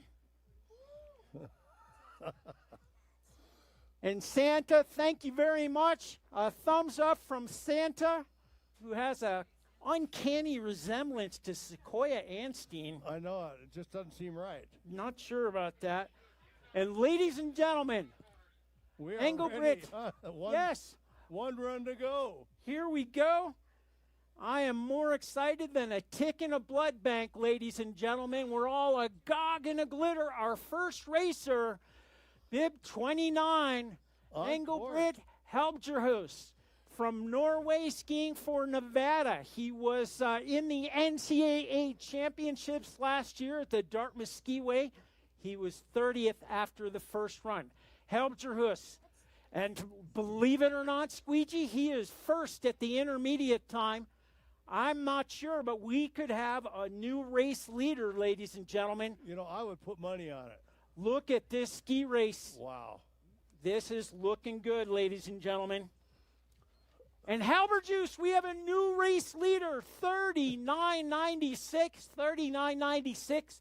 The time to beat, 1:21:21. And coming up next on course right now, bib 44, 29th after the first run. This is from Boston College, Nick Kerwood. And we all know this guy. Oh, he can ski race. He can ski. And Brenda, you're supposed to look for Gretel, who's in the audience tonight. But look at Nicky Kerwood coming at us. Unbelievable ski racing. Bib number 44. Oh, no. Kerwood goes out. Kerwood goes out. This is not the way he planned his his second run. Now another Steamboat ski racer skiing for the U.S. ski team now. This is Jeremy Nolting, bib number 20, 27th after the first run, and he is on his way. Nicholas Quintero on course, or on the top from Argentina. Right now, let's take a look at Nolting. He has spent many an hour on this race hill. He knows it intimately. He's a big, strong ski racer, and he is on his way to the top of the pile in the U.S. skiing world. And look at this ski racer going on here. You know, I'm going to stick my neck out a little bit and say this is going to be a new leader right here.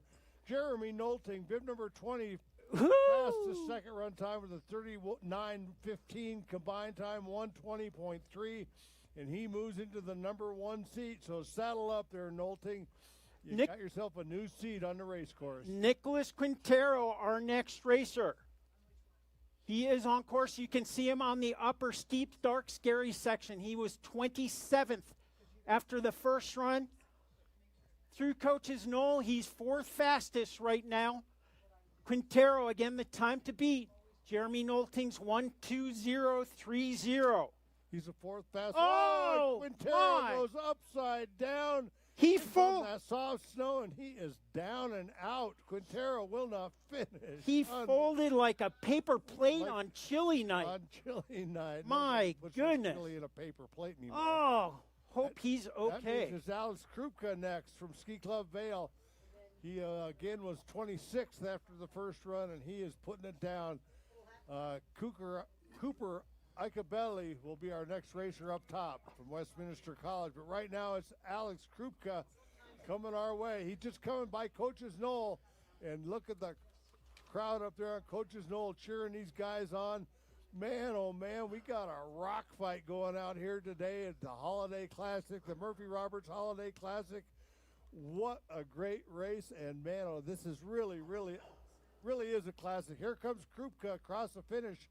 Second fastest second run time, 39:24 combined time, 1:20.36, and he stays in second spot. That means Nolting's still sitting on top of the pile. Cooper Iacobelli, bib number 39 from Westminster College. You can just see him on the upper, steep, dark, scary section.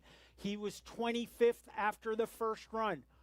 Cooper Iacobelli through Coach's Knoll. He's not stopping for direction, ladies and gentlemen, and he is 3rd fastest at the intermediate split. Iacobelli, the time to beat, 1:20.30. He is coming at us right now. Bib number 39 looking to move up. Is it going to be enough? Not enough. 39.69, 39.69. Good for 3rd position with a 1:20.79. Nolting stays in the FM Light and Sons leader's saddle. These guys are just crushing this course. A little minor delay while we put a little slip on the course, fix up a couple gates, and then we'll be looking at Alec Nolan, bib number 31 from St. Lawrence. And he was 24th after the first run, and he is full of steam waiting to explode down this course at the Murphy Roberts Holiday Classic. Like to remind all those ladies, put your skis on and put a slip on this race course for all these guys. You know, I know they'll return the favor when we come back tomorrow for day 2 of the Murphy Roberts Holiday Classic. So, ladies, if you can give us a hand, that would be great. And to those ladies that are out there doing just exactly what we ask, thanks a bunch. Thanks a bunch. Okay, Alec Nolan just pushed out of the start. He's from St. Lawrence, and he is coming down the hill. We should be seeing him any moment coming off that upper road and onto that top steep section. Here comes Alec Nolan right now. He is having it, pushing his way down into Coach's Knoll. He's looked over at his coach. He's got a few more pointers. Big turn right there. Fastest intermediate time for Nolan right now, and he looks like he is skiing faster than anybody. Oh! No! Strain was more than he could bear. Nolan will not finish, and that means Cayman Beauregard is next, and he's just out of the start. Alec Nolan, he could use an emotional support dog, ladies and gentlemen. Let's help him out. Cayman Beauregard, born and raised in Steamboat Springs, a Winter Sports Club alum, now skiing for the University of Denver. He was 23rd after his first run. The freshman from DU is 5th at the intermediate split. A lot of turns right here through the hairpin. This is a very technical run. Again, the time to beat, 1:20.30. It's going to be awfully close. A good run from Beauregard. Approaching the finish, not enough. 39.88. 39.88 combined time. 1:20.50. Currently in 3rd position. And now it's Nick Unkovskoy on course. He's here, former team member right here in Steamboat, and he is having a good run down here through Coach's Knoll, and he's got these big turns. He's got them wired, and the other courses are all out of the way. It is everything you could do to get down this hill on Koskoy on course, and at the bottom, one more hairpin, and he is just arcing him down to the bottom and through the finish line. Sixth fastest on his second run, 40.18. Combined time, 120.78. That'll put him into the number 4 spot as Nolting hangs on to the top. Fabio Alessina, the Italian skiing for the University of Colorado, is just coming into view. No, he is off the course. Ladies and gentlemen, the inhumanity of it all. He has got to be madder than a cello player in a marching band. Alessina is ausgeschieden. Now it's Eric Reinheim, Kevno coming up, and right behind him, one of my favorites, Bodie Flanagan. But right now it's Kevno on course, Eric Reinheim.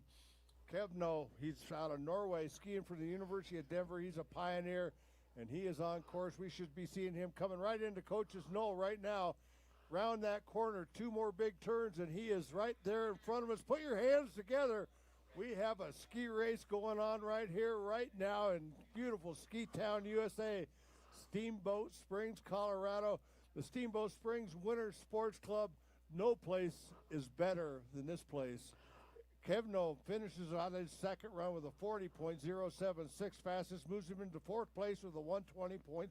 Now, ladies and gentlemen, born and raised in Steamboat Springs, one of my favorite racers, Bodie Michael Flanagan, bib number 19. Skiing for Boston College. He is on the hill, just coming into view, ladies and gentlemen. 18th after the first run. He looks very strong. I know he's super glad to be home. And he's skiing this course as tight as a ring on a fat man's finger, ladies and gentlemen. 7th at the intermediate split, letting it go right now.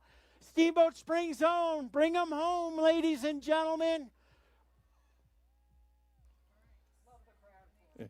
Bodie Flanagan crosses 39.91 into second position. 1, 2, 0, 3, 4. 1, 2, 0, 3, 4 for Bodie Flanagan. Sitting in a number 2 spot, man, oh man, that was some ski racing right there. Now it's Harry Hoffman up on course, Australian skier, skiing for the University of Utah. This Ute has got every intention of moving himself onto the top of that podium. And here he comes past. Oh, no! He leans in, he goes down. That outside ski failed him, and he took the slide for life. But in typical athletic fashion, he popped right back up. Now it's Justin Bigetel, Buffalo, stampeding Buffalo coming at us next. Bib number 7. He's out of the start for Bigetel. Here he comes. Peyton Wells is moving into the start, skiing for Nevada. But right now, let's take a look uphill. See if we can see Bigetel as he makes his way down that very top section. A big uphill section right as they approach Coach's Knoll. Spot where you just need to maintain your speed to get over the top, and then the world drops away from you as you make your way down through this bottom part, and Bigetel is showing us how it's done. Look at that form. Look at that speed as he comes through that final combination right there, and he is smoking it towards the finish line. Bigetel with a second run time, 39.3, 39.3 combined time, 119.16 as Bigetel moves into the number 1 spot. Leader hop into the FM Light and Sons leader saddle. Peyton Wells from Nevada, bib number 21. We're into our top 15 right now, ladies and gentlemen. Bigetel, your race leader. All eyes on top of the course here. Peyton Wells, his slalom has blossomed this year like adolescent acne. Looking very strong. Bib number 21. Coming down, he was 11th at the intermediate split. Wells, bib number 21, 40.12 combined time, 1:20.44, 1:20.44, currently in 5th position. And now it's Thomas Hoffman from the University of Denver, another pioneer on course right now. He is sporting bib number 2.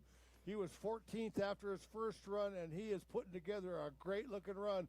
We are well into our final 15 racers as we come down to the fastest racer from the first run. We'll be racing on the number 30 spot, and anything can happen at this point in the race, and we just have to see what it is. It does happen. Ooh, a little mistake right there as he gets down approaching the flats. That's not a good spot to be losing speed. Here comes Hoffman, bib number 2, second run time with a 41.6, combined time 121.91, good for 11th spot. Pietro Bisello, bib number 3 from Nevada. He was 12th after the first run. He is on the course right now. There he is on the upper steep, dark, scary section. Again, the time to beat, Justin Bigetel from the University of Colorado, 119.69. Pietro Bisello, 16th at the intermediate split. He's going to have to do better, and he's getting a little pinch at the gate. Oh, no. And he is off the course, ladies and gentlemen. Got low, got locked up, and got out of the way. This course is like, what discomfort? It's like sitting in the middle seat of a budget airline flight to nowhere. This is brutal. Well, let's take a look at Magnus Berge Styren, another Norwegian from University of Nevada. And he is on course right now. And man, oh man, it looks good up there. Right here is a tough spot to maintain your speed, but no problems with Styren. Bib number 16, like I said, he is 12th after the first run, and he is putting down some big turns. Coming down in here to the bottom part of the course, turns get a little bit smaller until they finally line themselves out right here, and then it's a sprint all the way to the finish line. Styren with a second run time, 39.99, combined time 120.15. That moves him into the number 2 spot. Bigetel stays in the FM Light and Sun leader saddle. Jack Bowers from the USA, the old man on the mountain. He is on course, bib number 15, 11th after the first run. You can see him just heading towards the coach's knoll right now. Let's see if he slows down for any feedback. No, he doesn't. Big turns onto the lower steeps. He was 13th at the intermediate split. He's getting very, very tight here, coming down through the final delay into the hairpin. Bowers, is he going to have enough to move? No, 40.49. 40.49 combined time, 120.63 into 9th position. And now skiing for Apex, Askell Lindemeyer on course. This guy was 10th after the first run, and we're getting to the nitty-gritty right now, moving into the top 10 racers from the first. Most likely, one of these next 10 racers is going to be our champion. Here comes Askell Lindemeyer on course right now. They're telling us he's 16th fastest at the intermediate, and he is putting it down. But is it going to be fast enough? Ooh, stumbling and bumbling through pieces of those big turns. Here comes Lindenmeyer across the finish line, 40.08, 10th fastest on the second run. Combined time, 120.21, and he moves into the number 3 spot. Bigetel hanging on to that saddle right now. Lucas Ellis, the Great Britain ski racer for the Colorado Mountain College Ski-Gulls, coming at us. Bib number 11 on the upper steep, dark, scary section. He was 9th after the first run. He looks very strong right now. All eyes to the intermediate split. 17th at the intermediate split. Lucas Ellis, again, the time to beat, 119.69. Can he move up? Ellis from Great Britain skiing for the Colorado Mountain College Eagles, hoping to move up on the field. 40.68 combined time, 120.72 into 11th position. And now it's Carson Hume from Ski Club Vale, and he has every intention of clawing his way up to that number 1 spot, kicking Bigetel off of that saddle. So hang on to that saddle horn. Oh, we have an Amber Alert. And it looks like Hume will not finish. Amber Alert, a missing racer. My goodness. The inhumanity of it all. Christian Oliveira Zovek, a Brazilian ski racer, skiing for the University of Denver Pioneer, and he has just left the start. Brad Underhill will be our next racer coming out of the start. So Sovig, our next racer, you should see him right now. There he is on the upper, steep, dark, scary section. Bib number 14. Skiing for the DU Pioneers. Looking very strong right now. He is 10th fastest at the intermediate split. He is going to be in the running here right now. Bigatel's time to beat, 1:19.69. But Sovig doing some great skiing. Rumbling, bumbling, stumbling to the finish. Is it going to be enough to move into first place? No! 40.24, 40.24. Combined time, 1:20.16, 1:20.16 into third position. And this is bib number 5. This is Brad Underhill, and he skis for Apex, and this kid can put him down.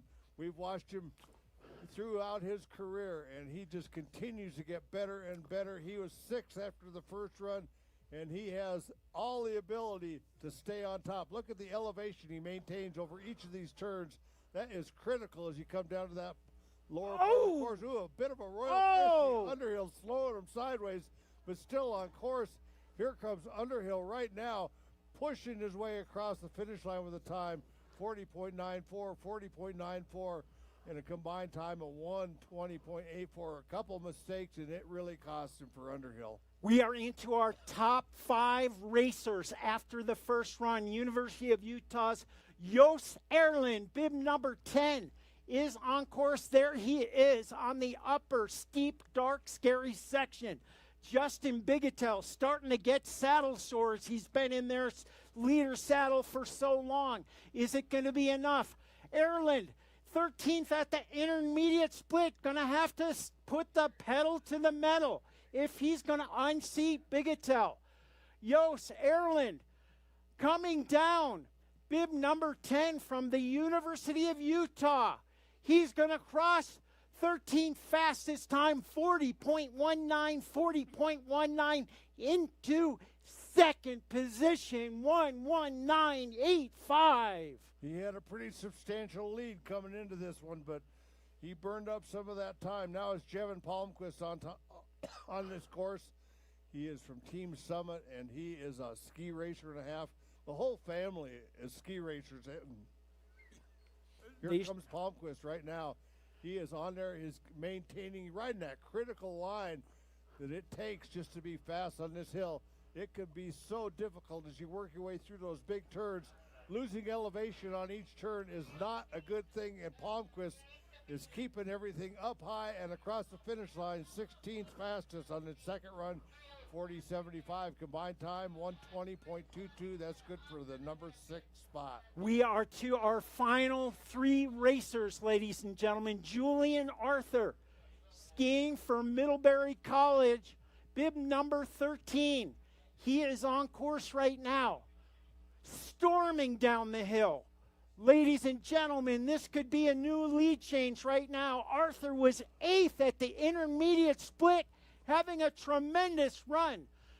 Storming down the hill right now. Bib number 13, again the time to beat, 1:19.69. It's going to be close to a good-looking run. All eyes to the finish. A new race leader. Julian Arthur, 39.92, 39.92. The time to beat, 1:19.46, 1:19.46. But it ain't over till it's over, as they say. And Jay Poulter, number 9, is on course right now, skiing for the U.S. ski team, and he was second after the first run, and he is pushing it down the hill. Any one of these guys can climb into that saddle as the number 1 spot. And here comes Poulter right now. Every intention of claiming that top spot. He is making big turns, and he is just about down to the point where he has to line it out and get across that finish line. No mistakes on Poulter's behalf. He makes his way 17th fastest for the second run, 40.54. Combined time, 1:19.92 in the number 4 spot. So Arthur sitting on top as Philip Wahlquist is our next racer coming. Philip Wahlquist, the winningest CU men's alpine racer ever on the hill right now. He was first after the first run. the Norwegian nightmare because he gives some competitors bad dreams. Wahlquist, 22nd at the intermediate split. He's going to have to speed up, ladies and gentlemen, if he's going to do it again. But he has some luck in his pocket, and he is storming down the hill. Wahlquist looking to move up. Is it enough? Yes, yes, yes. Your race winner, Philip Wahlquist, 40.01, 40.01. The winning time, 1:18.76. And it just goes to show you that it's nice to have a little buffer on Woo! come out of that start gate. Yes, and it Wahlquist is. has it. He lost some time, but not enough to lose the race. The Wahlquist sitting on top of the race course right now, on top of that saddle right now, and we have the 31st racer coming out of the start, and he has every intention, I am sure, of taking Wahlquist out of that saddle. So that is my good buddy Benny Brown in the start from the Dartmouth Outdoor Club. He was a silver medalist last year in the NCAA Giant Slalom on his home hill, doing an outstanding job. And he's on a Western circuit right now, having skied the NORAMs and the GS races in Aspen. He is in the start house. But again, congratulations, your top 5 from the Stiefel U.S. ski team and University of Utah, Jay Poulter in 5th. Jos Erlin from the University of Utah in 4th position. University of Colorado's Justin Bigetel in 3rd position. Julian Arthur from Middlebury College in 2nd position. And the Colorado Golden Boy, Philip Wahlquist, $3,000 richer right now, ladies and gentlemen, unofficially in 1st position. We have Luca back on the mic right now. Luca, what did you think about that racing? Was that exciting or what? Yeah. Are you going to do this someday, do you think, ski the Murphy Roberts Holiday Classic? Yeah, I bet I will almost every think you year will. when I'm allowed to. What's going on up there? Who do we have on course? We have Benny Brown coming down. He is coming down, and he was 28th at the intermediate split, going to Browntown. And he's coming down fast. Oh, no, ladies and gentlemen. what happened there, Luca? I have no clue. Did you tip over? No. I don't think he tipped over. Bib 42, David Morgan, our next racer. Unfortunately, Benny Brown, more frustrated than a 3-legged dog trying to bury a bone on a frozen lake. David Morgan is coming down. Here comes David Morgan. He was 32nd after the first run. That was pretty good. He's coming down fast. And he made it. 41.61. Combined time of 1:23.15. 123.15. All right. Tommaso Sperry, the Italian skiing for Nevada. Coming. Oh, no, ladies and gentlemen. What happened? Well, they say Jesus saves, but evidently not in slalom. He is ausgeschieden. He is a DNF. Sperry is not going to fish. Adrian Minde Hunshammer, the Norwegian skiing for the University of Denver, bib number 37. Coming down. You can see those big clouds of smoke. He was 29. 29th at the intermediate split. Hunshammer from DU. He's a DU pioneer. He's coming down strong. Very fast ski racing. What's his time? 41.01. Combined time 1:22.85. Nice job. Rick Shea coming at us right now. Another one of those racers with 2 first names from Ski Club Vale. You can see him. He's just leaving the upper steeps, heading to Coach's Knoll. He's not stopping for any feedback, and he looks very strong right now. Ski Club Vale's Pride and Joy coming at you. Oh, and getting a little bit low here and pinching it off. Losing some speed. Let's help him to the finish, ladies and gentlemen. Rick Shea from Ski Club Vale crossing with a time 42.56, 42.56 combined time, 12460, 12460, currently in 25th position. Okay, next is coming down is Philip Krota, yes, from Croatia, skiing for the Colorado Mountain College, and he's on the lower steep section here, Luca. Coming down fast and strong. Krota looking very strong. Here he comes. Let's make some noise for Colorado Mountain College Eagle, Philip Krota. 41.93, 41.93 combined time, 124.01. And now, ladies and gentlemen, up top from the Steamboat Springs Winter Sports Club, born and raised here in Steamboat, a legacy of the Yampa Valley, Owen Chiller Diller Wither. And he's on course right now. I got a few points from his coaching family, and he is on course making his way down. And Owen is having a great run. This is Owen Wither coming down right now, and it is time to line it out, Owen.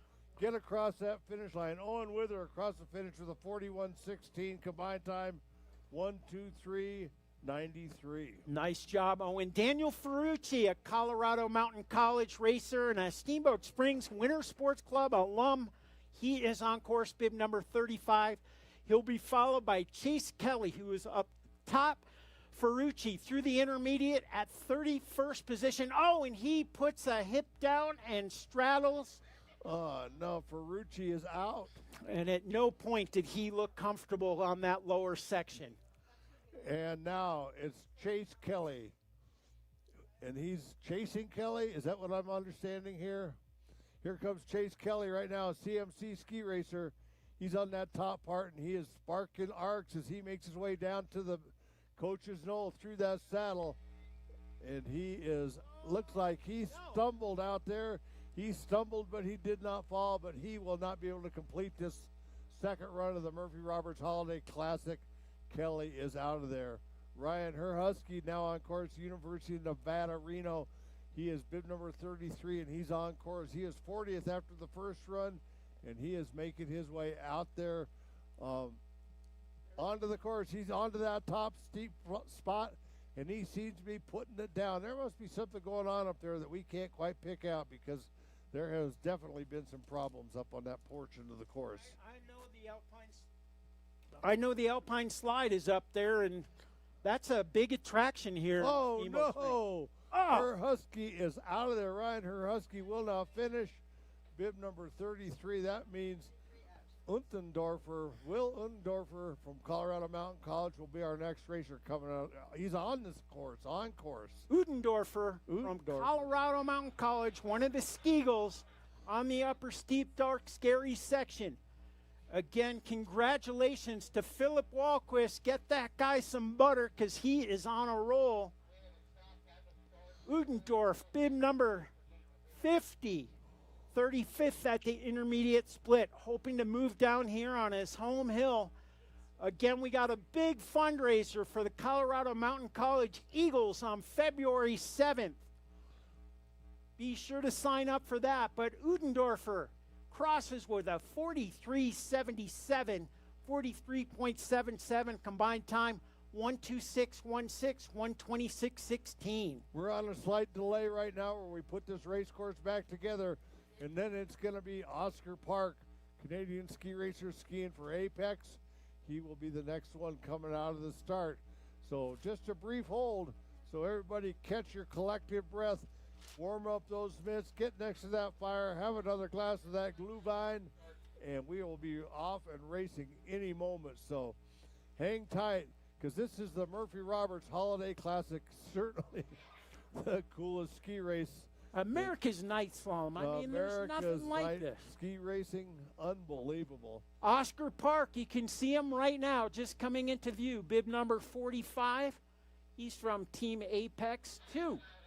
Looking strong right now. He'll be followed by Steamboat Springs Winter Sports Club alum Thomas Menon, who is in the start house ready to launch. But all eyes right now on Park. Bib number 45 coming at us.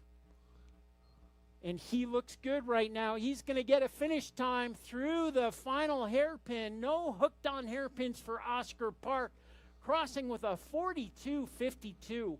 42.52 combined time of 1:24.95. 1:24.95. And now it's Menon, Thomas Menon on course. We see him up top, and he is arcing those things. It is so hard to move yourself ahead in the standings when the course is just minor deterioration, nothing serious, but it sure isn't the same as that top 10 we're skiing, or the first 10, I should say. And here comes Menon now across the finish line. Second run time of 42.72. Combined time 1:15.24. That means Isaac Mosen will be our next racer. Isaac Mosen, you can see him on the upper steep, dark, scary section. Bib number 46, the Nevada Wolfpack racer. He'll be followed by Steamboat Springs' own Charlie Welch, who is in the start house, the pride of St. Lawrence University.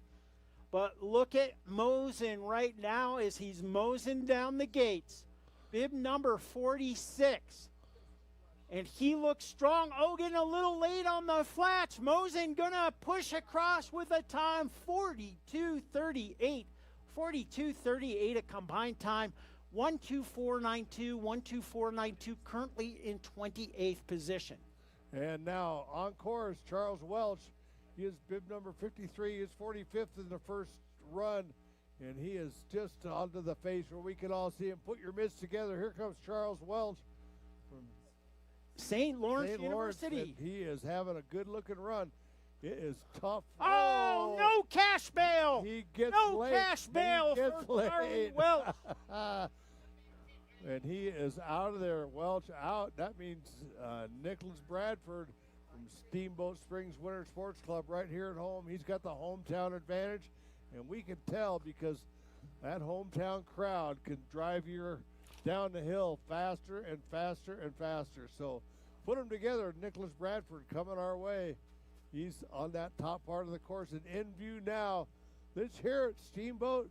Let's get Bradford down here and across the finish line, see if he can find himself a spot on that saddle occupied by Phil Walquist right now. Unbelievable ski racing we've seen right here at the Holiday Classic. But this is Bradford across the finish line. Second run, 42.56.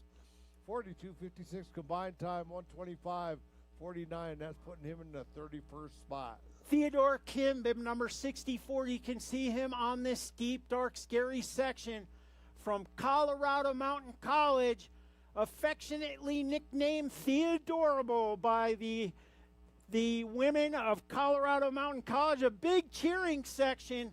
Theodorable Kim coming at you right now. Trevor Palmquist in the start house. But look at Theodorable approaching the finish. Going to get a time of 43.00. 43.00 combined time. 1:26.35. 1:26.35. So we are now moving into the second column on your start list. This is Trevor Palmquist up there right now skiing for Summit from the Racing Palmquist family. And if nothing else, we know that he's got the genetic wherewithal to be a great ski racer because there are so many. He is looking good right now. Palmquist, bib number 90. This might be our Bibbo Award winner, ladies and gentlemen. He was 48th after the first run, and he crosses with the 31st second run. 42.63. 42.63 combined time of 1:26.04. Okay, now it's Luke Dalton on course. He's skiing for Montana State, and he is having a good-looking run. He came down in the 49th spot after the first run. Oh, big mistake, had to reach out and keep himself up, did it again and slides past another gate. It looks like Dalton will not finish, and that means Matt Basson from Canada and Ski Club Vale will be our next racer on course. Matthew Gatebasson, bib number 47. There he is right now, ladies and gentlemen. If you gander to the top from down south in Vale, this young racer up and coming, very promising, bib number 47. He was 42nd at the intermediate split. Gatebasson looking strong right now. The technical part of the course, getting dynamic and rolling those skis over on edge. Matthew Gatebasson gonna get a finish time. 42.72, 42.72. Combined time of 1:26.36, 1:26.36. And now it's Willem Bradford on course, the Steamboat Springs ski racer coming down. He managed to squeak into that number 51 spot from his first run, 43rd at the intermediate, and he is having it looking good and solid so far on that steep, scary part. That world just drops away from you as you round that corner at Coach's Knoll. Ooh, getting a little late, getting out in that soft stuff. That is not fast, but he manages to stay in line, and Bradford makes his way down and across the finish line on his second run, 44.85, 44.85. Combined time, 1:28.96. Our next racer, Porter Savage, bib number 57, and he is ausgeschieden, unfortunately going to be a DNF. Again, bib number 57, Porter Savage. We know we'll have another chance tomorrow as we continue our Murphy Roberts Holiday Classic with day 2 tomorrow morning. But that brings us to Miko Lewis. How about that, Miko Lewis? Aspen Valley ski racer, and Lewis had a good run on the first run. Oh! A couple little mistakes and another big mistake for Lewis. It looks like he's not going to finish. He straddled up there. There is some mystery snow snakes up top keeping these guys. Now it's Jack Morris from CMC will be our next racer, and he's out of the start and onto the course, and he should be appearing at the top of the course any second. Marcus Stanley, another CMC racer in the start, but this is Aspen Valley. Jack Morris on course right now. You can hear the sealskin race suit flapping in the wind right now from Aspen Valley. It sounds like you're wearing corduroy pants. He is large and in charge right now. Whoa. Oh, he leans in. That will not suffice in this course. Jack, we will see you tomorrow morning. You got another chance tomorrow. Marcus Stanley is our next racer, another CMC ski racer. Can he make it down to the bottom? This steep part has just been gobbling him up here so far. Kafka is in the start right now, and he will be skiing out for Steamboat Winter Sports Club. But right now it's Marcus Stanley, and we're looking uphill, and I see him coming down the hill. He's made it to Coach's Knoll. That's a good sign.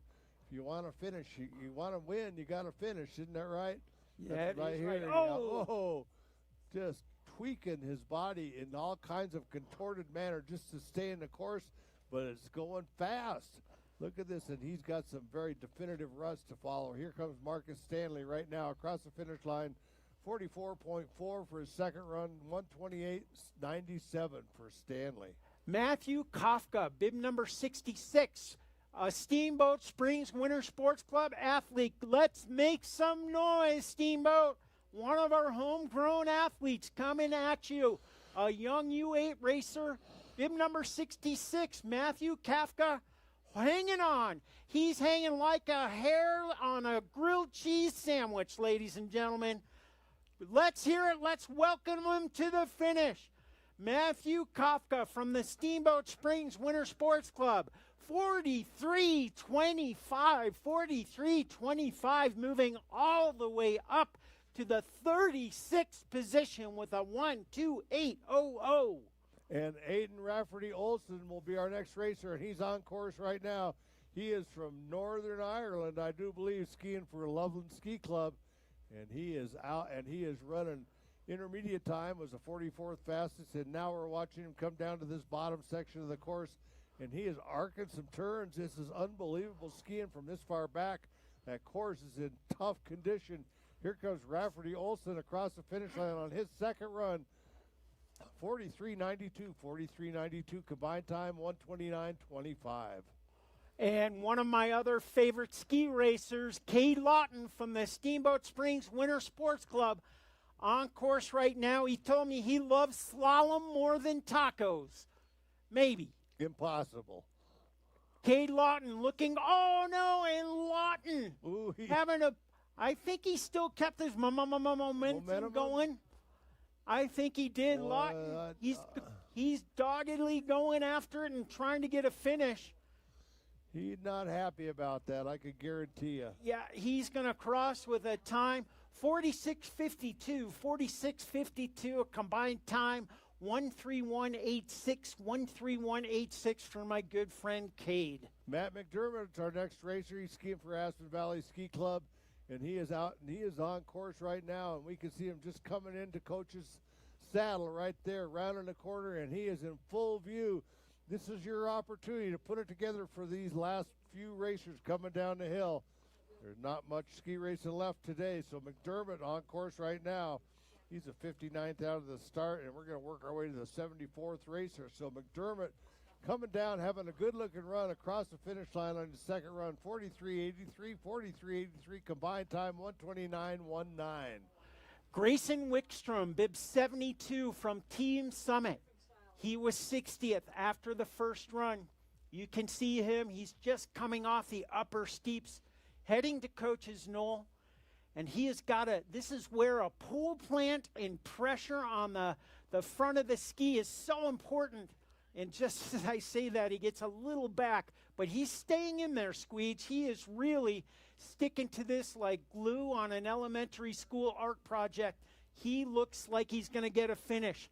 Wickstrom, bib number 72, a 45.45 combined time, 130.92, 130.92, currently in 41st position. And now it's Van Glance on course. He was 61st in the first run, and he is pushing hard to improve on that result. He was 52nd after his at the intermediate time. Luca Buckheister up at the top, and Van Glance will not finish. That means Buckheister's our next racer. Glance will not finish. Had a little stumble up there, is out of the course, and now it's time for Luca Buckheister to show us what he's got. The famous Buckheisters, as we said, there's a Buckheister or two been down this hill, Squeegee. Yes, there has been. Luca coming at us. His sister also here tonight racing. Luca Buckheister, 53rd at this split.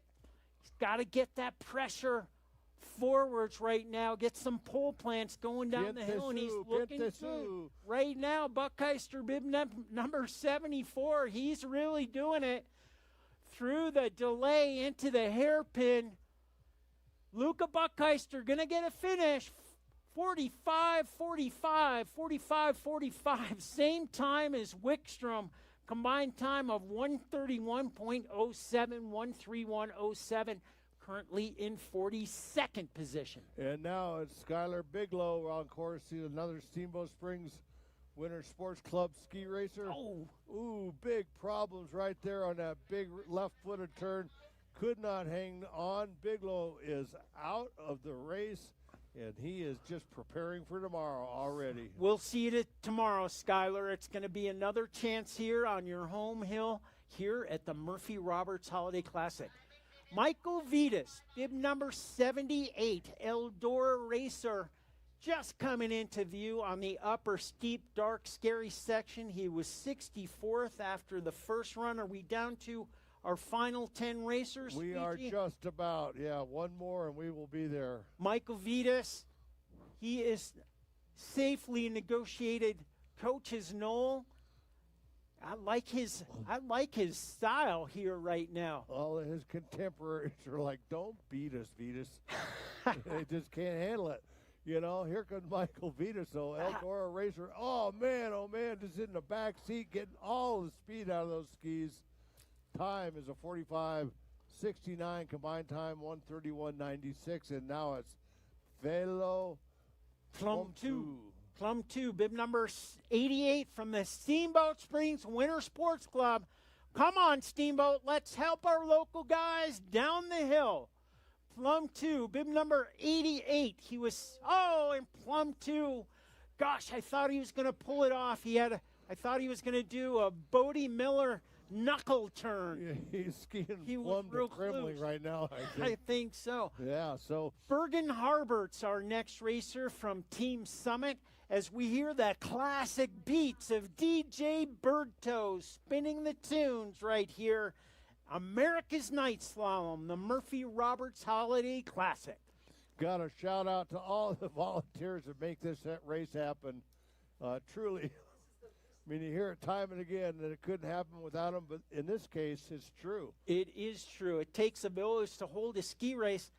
I was wondering, how does the village know when to come out? Do they get do they have an app? It's a sense. They just have the sense. All right, Harbridge, bib 76 from Team Summit, crossing with a 44.49. 44.49 combined time. 1:31.64, 1:31.64. Now from Loveland, it's Sam Durner, and he is on course, and he is just approaching the intermediate section of the course. Is he going to pull it off? This is the part where you just really need to stay in focus. Keep that outside ski on the ground. Piente su, plant the pole. Come on down to the bottom. Sam Durner on course right now, a Loveland racer. He's had an opportunity to do possibly more training this season than most of the other athletes just because of snowfall. Durner with a time of 47.03, combined time 134.34. Our next racer, Parker Kendrick from Aspen Valley Ski Club. Looking strong, heading into Coach's Knoll right now. He'll be followed by Wilson Walker, W squared from the Steamboat Springs Winter Sports Club. Oh, and Hendrick goes off course. Bib 62, unfortunately, a DNF. Parker, we are going to cheer you on again tomorrow as you get another opportunity. Well, he crosses there.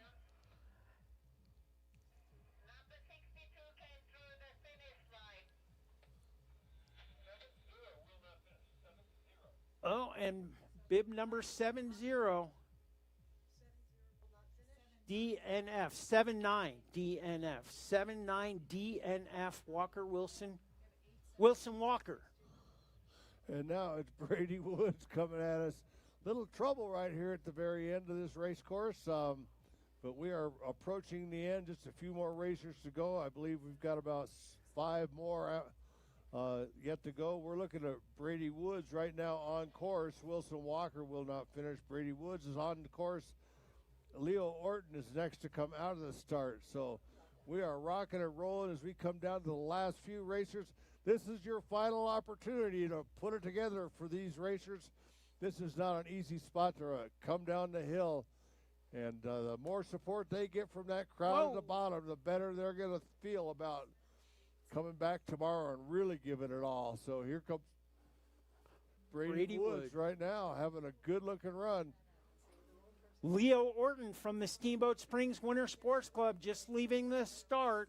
But Brady Woods through the finish with a 48.31, 48.31 combined time, 136.83, 136.83. Leo Orton coming out of bib number 86. You can see him. He's on the lower steeps. Let's make some noise. Oh. And Orton, he got confused right there, ended up going switch. Yes, he did. So now that means that we are looking at Soren Dumond on course right now. He's skiing out of Eldora, and he is one of our last 3 racers. So Dumond will come down. He'll be followed by Mason Dorn and finally Reese Marshall. So Eldora, Winter Park, and Winter Park. And if you got any clapping and cheering left within you, put it together. Only 3 more opportunities. And here comes one of them, Soren Dumond on course right now. This Eldora skier had to throw him sideways right there to keep out of that soft snow, but he's got it back together. And his timing is impeccable. Here comes Dumond right now and he knows that this is the easy part of the course right now. Just stay focused, get across the finish. Dumont with the time 48.86, combined time 139.68. Our next racer, Mason Dorn from Winter Park, is on course. Will be coming into view any second. There he is right now. And ladies and gentlemen, racers and race fans, we're down to our final two racers. Let's make some noise and help them down the hill. Oh, Mason come on Dorn, down. bib number 83. He's through Coach's Knoll. Come on, make some noise, Steamboat. Let's help these youngsters. This is a daunting task here at Howelsen Hill. Not an easy hill. America's Night Slalom. Congratulations again to Philip Walquist. Cooler than the other side of the pillow. Going home with $3,000. Mason Dorn, he's going to get a finish. 51.90. 51.90 combined time, 1:44.11. And our final racer is on course right now. This is Reese Marshall, and man, oh man, this guy is trying his best to move on up the ladder in this ski racing world, and it is not an easy task to start in the very back of the pack and move up at all, but it's baby steps. It's never giant steps from this point, and he is on course right now. He's keeping it together, and I got a feeling he's going to make it all the way to the finish, and I think it's our duty to get him across the finish line. Come on, crowd. Help Let's this make some ski noise. racer out. Come on, it's the last Steamboat. one of the night. Day one of the Murphy Roberts Holiday Classic is just moments away from conclusion, except for the award, so don't go anywhere. Here comes our final racer, Reese Marshall, across the finish line, 55.84, 55.84, combined time, 150.79. And that is the end of the racing, but not the end of the show. No, it is not the end of the show. Again, congratulations, officially unofficial, but in fifth place from the Stiefel U.S. Ski Team and the University of Utah, Jay Poulter. In fourth place from the University of Utah, Jos Erland. In third place from the University of Colorado, Golden Buffaloes, Justin Bigetel. Julian Arthur from Middlebury College in second position, and Colorado's golden boy, Philip Walquist, $3,000 richer going home, and he's going home with $3,000 thanks to our prize money sponsors. I hope he doesn't forget about the friendship dues to the announcement. Friendship dues, that's right. Big thanks for our prize money sponsors, David Baldinger of Steamboat Sotheby's Realty, Chris Puckett of Edward Jones, Ron and Sarah Simon, U.S. Hang Glider and Paraglider Association. They did a flyby, but it was kind of dark. I don't know if you saw that. Dan Huber Jr., David Lamb of Edward Jones, the Colgan Foundation, the Kislia family, Gwen Rogers, and Emick Volkswagen.